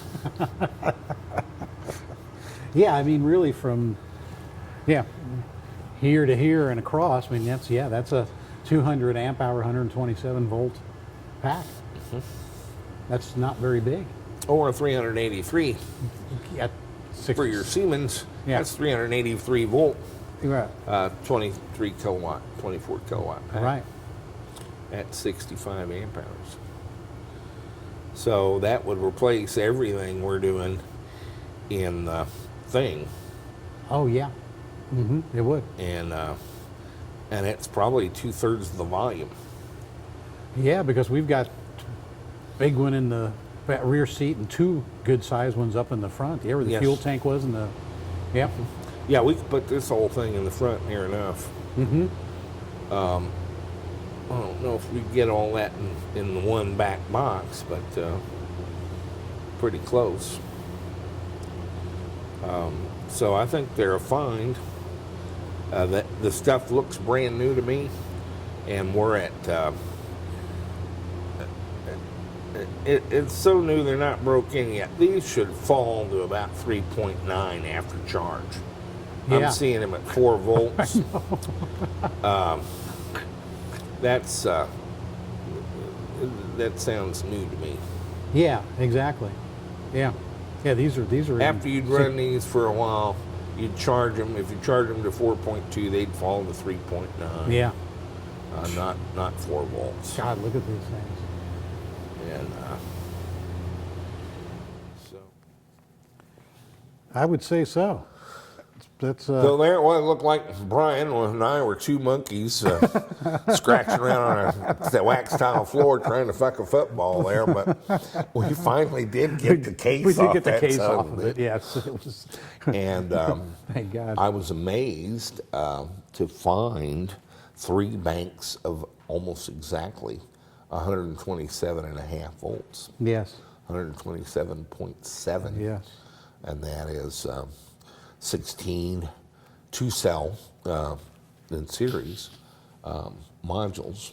They actually have 4 in a module. Let me tell you a little bit about the batteries. A little bit I know. They're made by American Energy, Automotive Energy Corporation in Japan.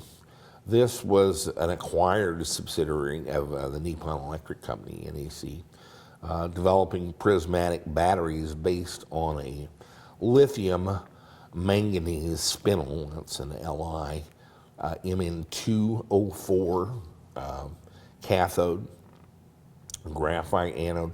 Very simple electrolyte. It's just ethylene carbonate and lithium hexafluorophosphate, LiPF6.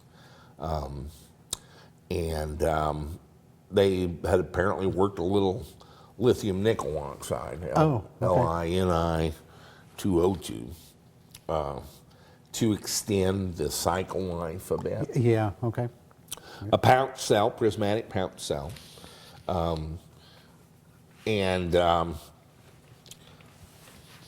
Nissan bought 51% of this company from NEC, Oh, okay. which retains 49% of it. And those are the cells in the Nissan Leaf. They also are exactly the same cells that go in the Renault Influenza. Of course, Carlos Ghosn, Yeah, Gosen. Yes.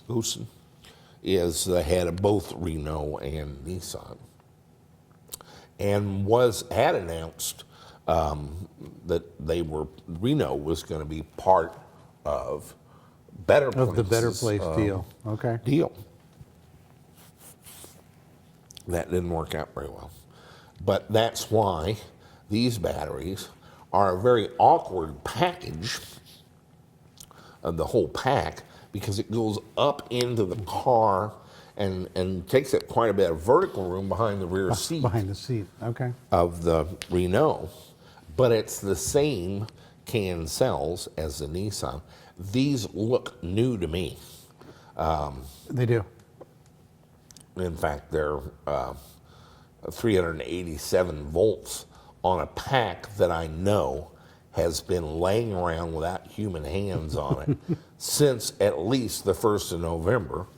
Yeah, right. And this at is least. the 1st of March. Right, at least. And have traveled on a ship and then still have 387 volts on them, which is higher than that pack would have. Right. Technically fully charged. Yes, exactly. And so, and all the pieces look brand new. They do. The Yep. seals on the can were, the cover had never been on, No, it had never been off. clearly. We had to pry it off with a screwdriver, and it had a rubber seal around the bottom that had one single track in it. Yep. And so these are essentially new battery packs, or very lightly used. He said I was going to get 30 that were used in a test track where they had 10 cars, and each car had 3 packs, and they didn't put over 1,000 kilometers on any of the cars. Oh, okay. So 200 or 300 kilometers On some of the packs. on some of the packs. They can them just like the Nissans in a 2S 2P for 7.5 volts Yeah. nominally, and each cell is 32.5 amp hours, so that's 65 amp hours, and they use 48 of these modules in series for essentially a 96 cell series. 2 cells wide for the 65 amp hours, and nominally 360 volts, but we Oh, measured man. 387. Yeah, 387. Like say on a pack that for 6 months hadn't been No. in a car, hadn't been anywhere. So that's what you have. I don't see the pack as usable in a car. Yeah, it's a weird configuration. I mean, it's just, what do you do with it? For one thing, you would connector. need to work out the battery management system. Yeah, oh, yes. But the modules come right out, and you can recombine them without a whole lot of over-engineering, and wind up with a lot lighter battery thing. There are some useful items on it, a couple of kind of engaging contactors, if yeah, you don't some- mind a pun, and a very interesting safety switch. I like. Yeah, that was actually pretty cool. So Yeah, pull pull that it whole out. thing. Yeah. I can see that being used. There's a Peltier cooling system, which is interesting, but I don't think terribly useful. And then a bunch of good aluminum. Yeah, big pieces of cast aluminum that bolts up to the car. And so I think they'll be very useful. Like I say, we're not even sure what we're going to have to open a few more.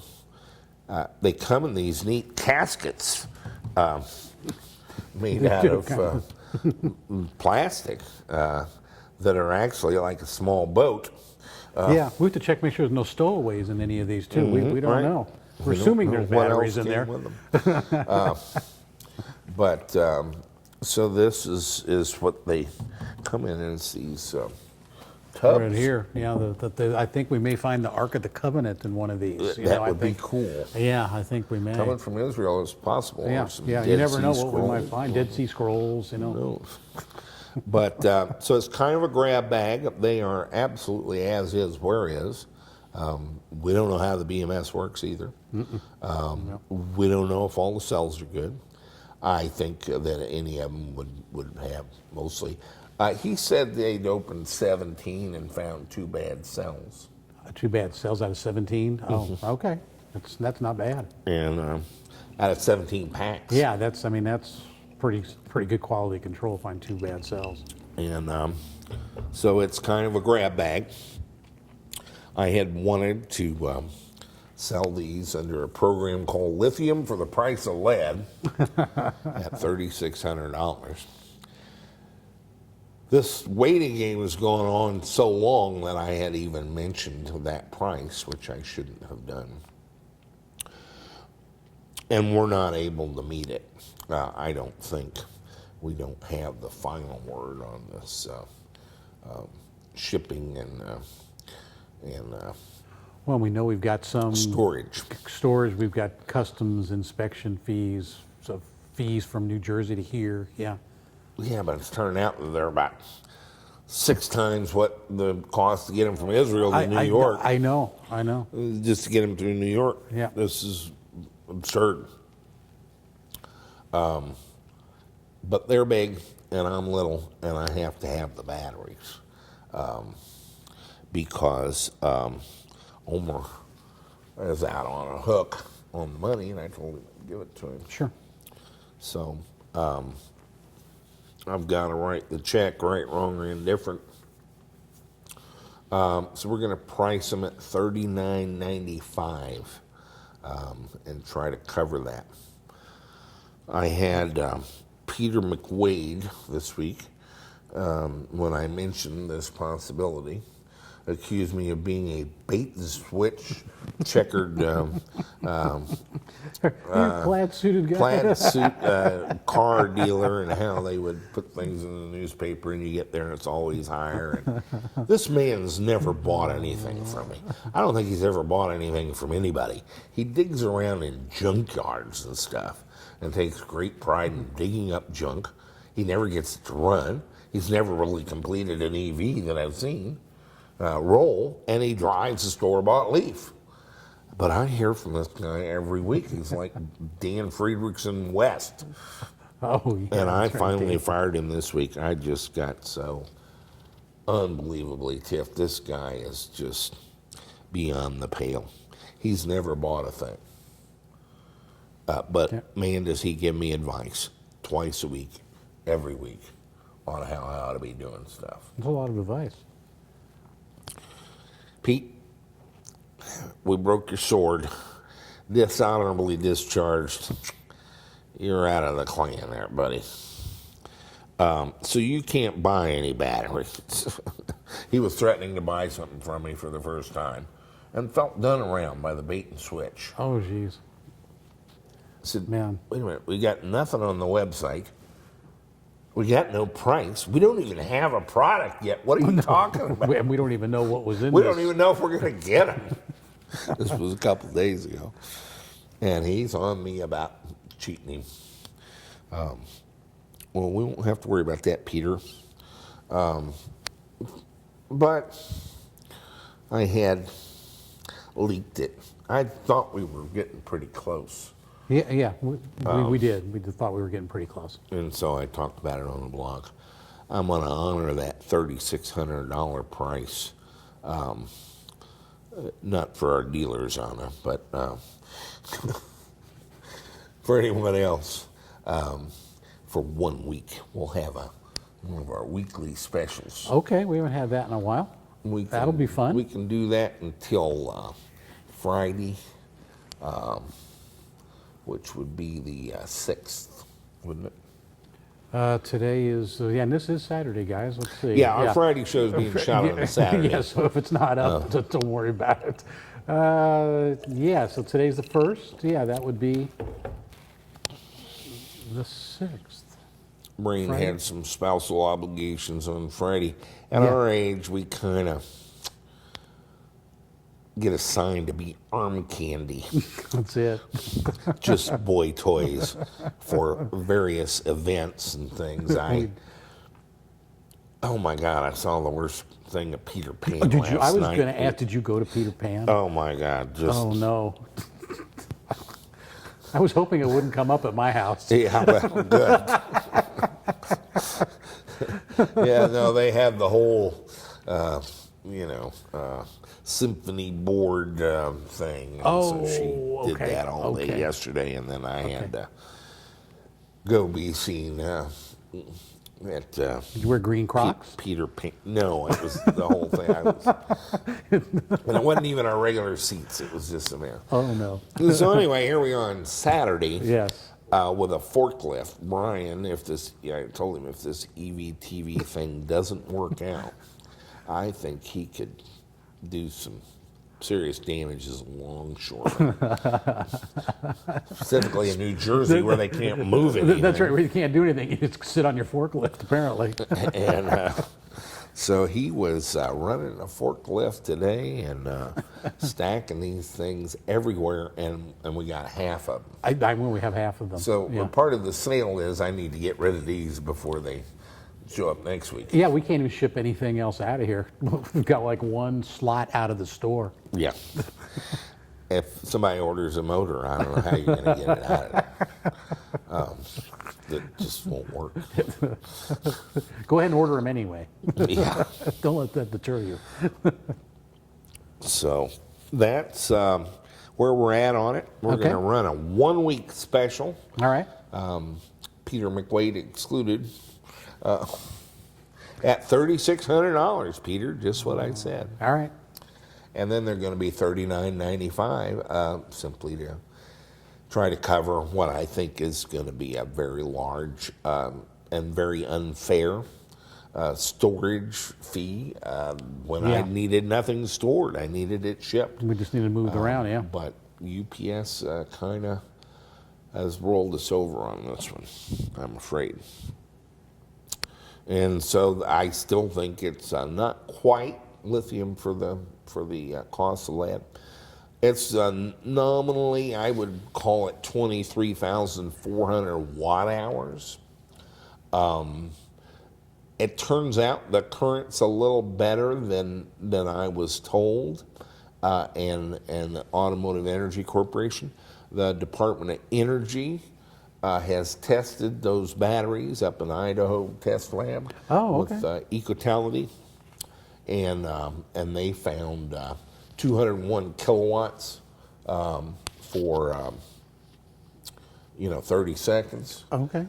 And that's 550 amps out of the pack, and so this is plenty of power. Yeah, that's a lot of power. For certainly, it's an ideal package for a Siemens build because it's in that. It's right in that 300 volt range. Yeah.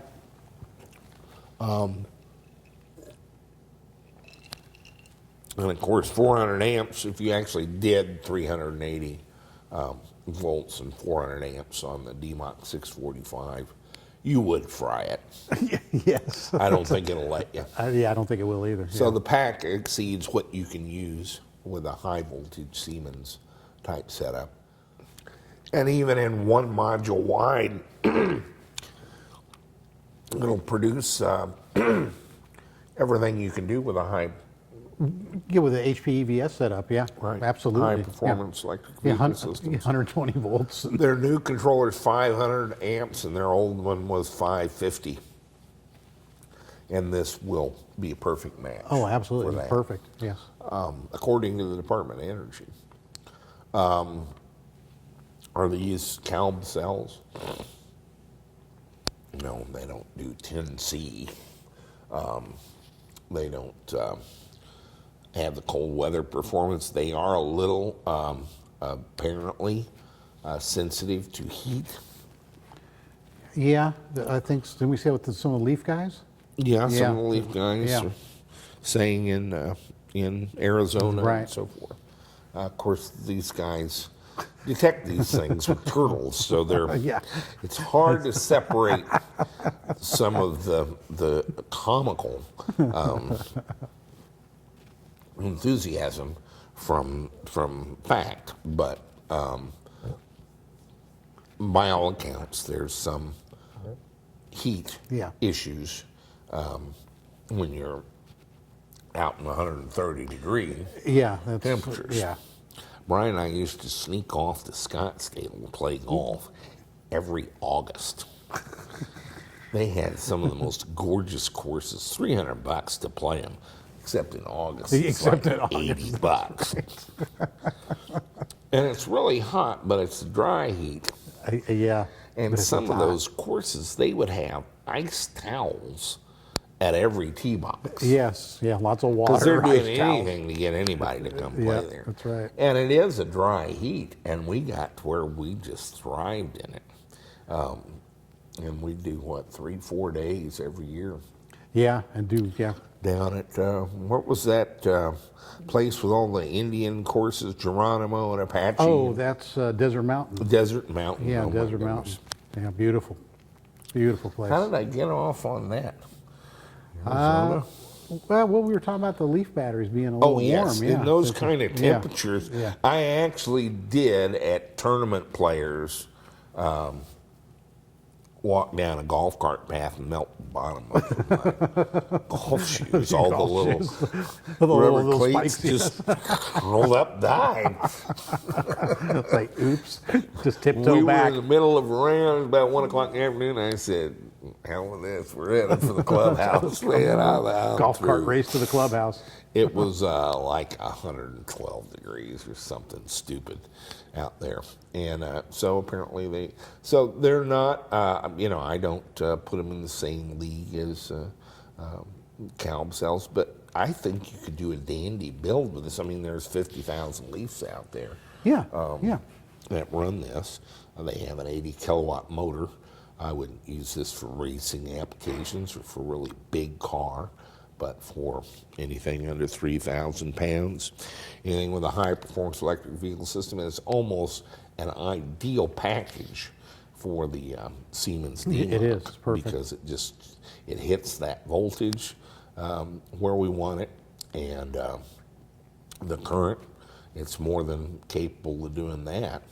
And at $39.95, it's the cheapest lithium-ion pack I believe that's ever been made available. So Yeah, I believe it is too. for the insiders, and I've already gotten 2 emails today that saw on the shop cam. I was curious about that earlier. were We were in talking. there. I said, wonder if anybody's watching us do this. So there were. That's funny. So I better get this up on the Oh, up on website. the site. Okay. Tonight, because they're going to be wanting to play, Yes. Okay. and we'll get that done, and hopefully we can get enough of them sold quickly enough where we can reuse our shop, and Yeah. at least clean out some of it in time to receive the rest of it. We're unaccustomed to this level of stuff. It was 36 of them today. Today, yeah, 36 of them today. So maybe Each of them 600 pounds. Yeah. Yep. Maybe 20,000 pounds worth of freight. I'm concerned about my concrete. Yeah, that's right. We don't know what kind of load this concrete can take. It's, but Brian was doing them 2 at a time on the forklift. What a stallion. It looked like he'd done this for years. That was the most time I've ever spent in a forklift seat. And, I will make a run from here out to the trailer every now and then on the street, but I don't know. I'm excited. I think We this are. is what we've heard over the last 4 years is it's all about the batteries. Yes. And they are an unavoidably huge expense. It's $8,000 to $10,000 in Right. cells to do a build. Yes. And I hope to enable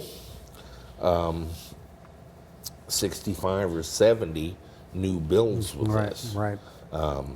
So limit 1 per customer. How about that? Okay. And the certainly at the $3,600 price, I'd like to see some good builds come out. Yeah, of that would be this. great to see some good builds. And Get them in the registry. All kinds of fun stuff going right, on. Yep. maybe maybe sell them some other components, huh? Yeah, you do need more than batteries for an electric vehicle. Need more than a battery, Yeah. But the battery is always the big thing. Yes. And I know a lot of guys are out there kind of hanging on the fence. They'd love to do a build, and they're not too sure they can pull it off technically. Right. And not too sure that, it's a lot of money to put at risk. But knocking the batteries less than half price should be of some assistance should in be. getting you off the fence and into the game. And I'd like to see some new and different and unusual cars, all done in electric. And of course, the mission then is to take those fascinating vehicles and take them out and show them to people to drive home the point that this is the electric cars are entirely viable. I had another conversation with Jill, and she was like, I didn't know I only drove 30 miles a week. Nobody does. Nobody does. Everybody thinks they live in the car. And there are certainly some people that drive over 60 miles each way Sure. on a commute to a job. And I got to tell you, I think you're morons. I mean, how else can I put it? Why would you do such a thing? Never mind the expense. Mm-hmm. You're spending 3 hours a day of your life behind the wheel. That's a lot of time.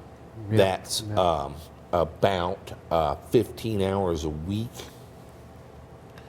And it winds up being about 11 work weeks out of a year It's a lot of time. of additional Yeah. time that you've taken away from yourself and your families and your life to drive around in a car. And that's crazy. Never mind the environmental impact, the cost, the fuel, and so forth. If you're commuting 120 miles a day, you're a moron. It's a long way. I'm sorry. It's move closer or get a job closer. It's just that would be a horrible way to live, I would think. But certainly here in the Midwest, in the hinterlands, people have no idea how much they drive, and if they would log it, and I often suggest this, and they often agree to do it, no one ever does. No one does.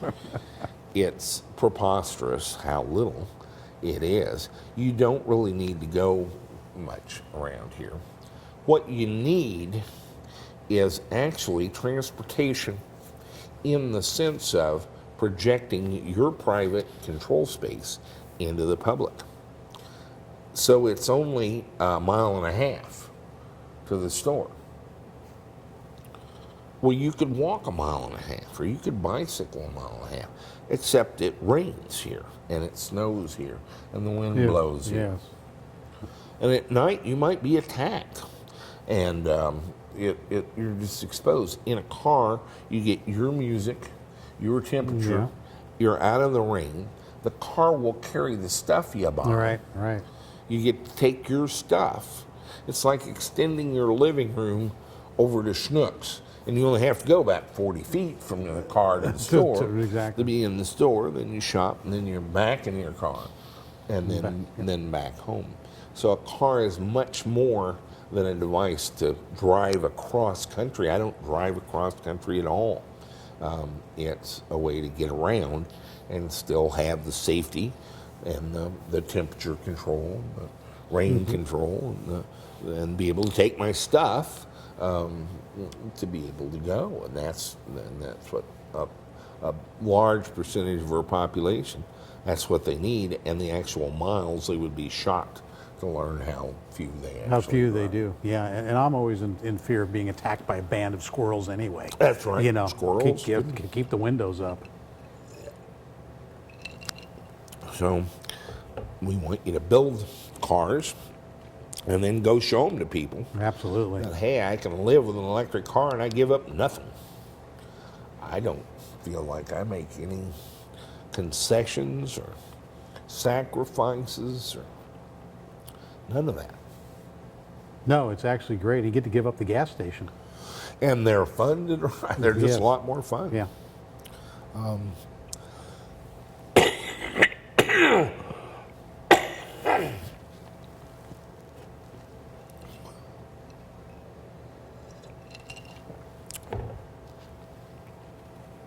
So it's a new era. Elon Musk is continues on his assault, Yes, it is too. and And assault. and to watch the dawning awareness among people who all very smugly describe for you what he is and what he is doing, and they don't have even the faintest glimmer of a clue. Jim Cramer talking about Elon Musk. I did see that the other It's day. so absurd. Yeah. You know, what's the guy on CNBC? Larry LaRue or something. Oh, okay. Okay. It's supposed to be Yeah. their automotive expert. Yeah, okay. Yes. How Yikes. lost can you get in public and still do it? So it's we have a new technology. It is new, and it's because of these batteries, which we needed 100 years ago. They're here. An electric car can do really everything a gasoline car can do. But there's going to be a certain period of acculturating the population to this news and getting them used to the idea, just like there was with cell phones and the internet and the whole thing. I recognized the internet early in the game and became a player in that space. And in almost the same vein, I've done it with the EVs. And I can tell you it'll take longer than you think. It's a little harder than you think. Yeah. But the outcome is relatively assured. And you have to get out and show people that electric cars are viable. And you do that by demonstration, not by press release. Because, frankly, we don't believe the bullshit anymore. I don't. Yeah, right. And nobody I know does. No. Yeah. You can put anything you want to on the Super Bowl ad, and our main interest is the lizard cute, or will we see the Clydesdales? That's right. I mean, it's entertainment. We don't believe any of it. That's right. What happened to the baby? That's right. What happens to the baby? Where'd the baby go? And so the commercials are for entertainment. You're kidding yourself if you think anybody believes any of that. And so we have to one-on-one kind of pass the early stages of this technology to each other, and that's how change occurs. I'm very fortunate to get in on a second rodeo. I know, what a blast, too. I can't wait to get up in the morning. There you I'm up go. at 5, I'm fighting to, get started because it's so much fun.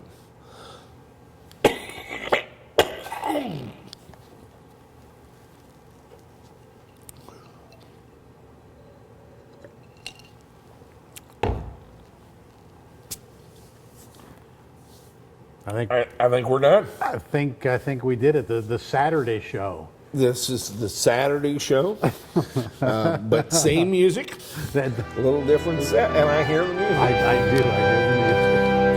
Great, I think we can go home. Oh man. Commence our weekend like everybody I know. else. What a day. What a day. All right, man. We'll see y'all next week.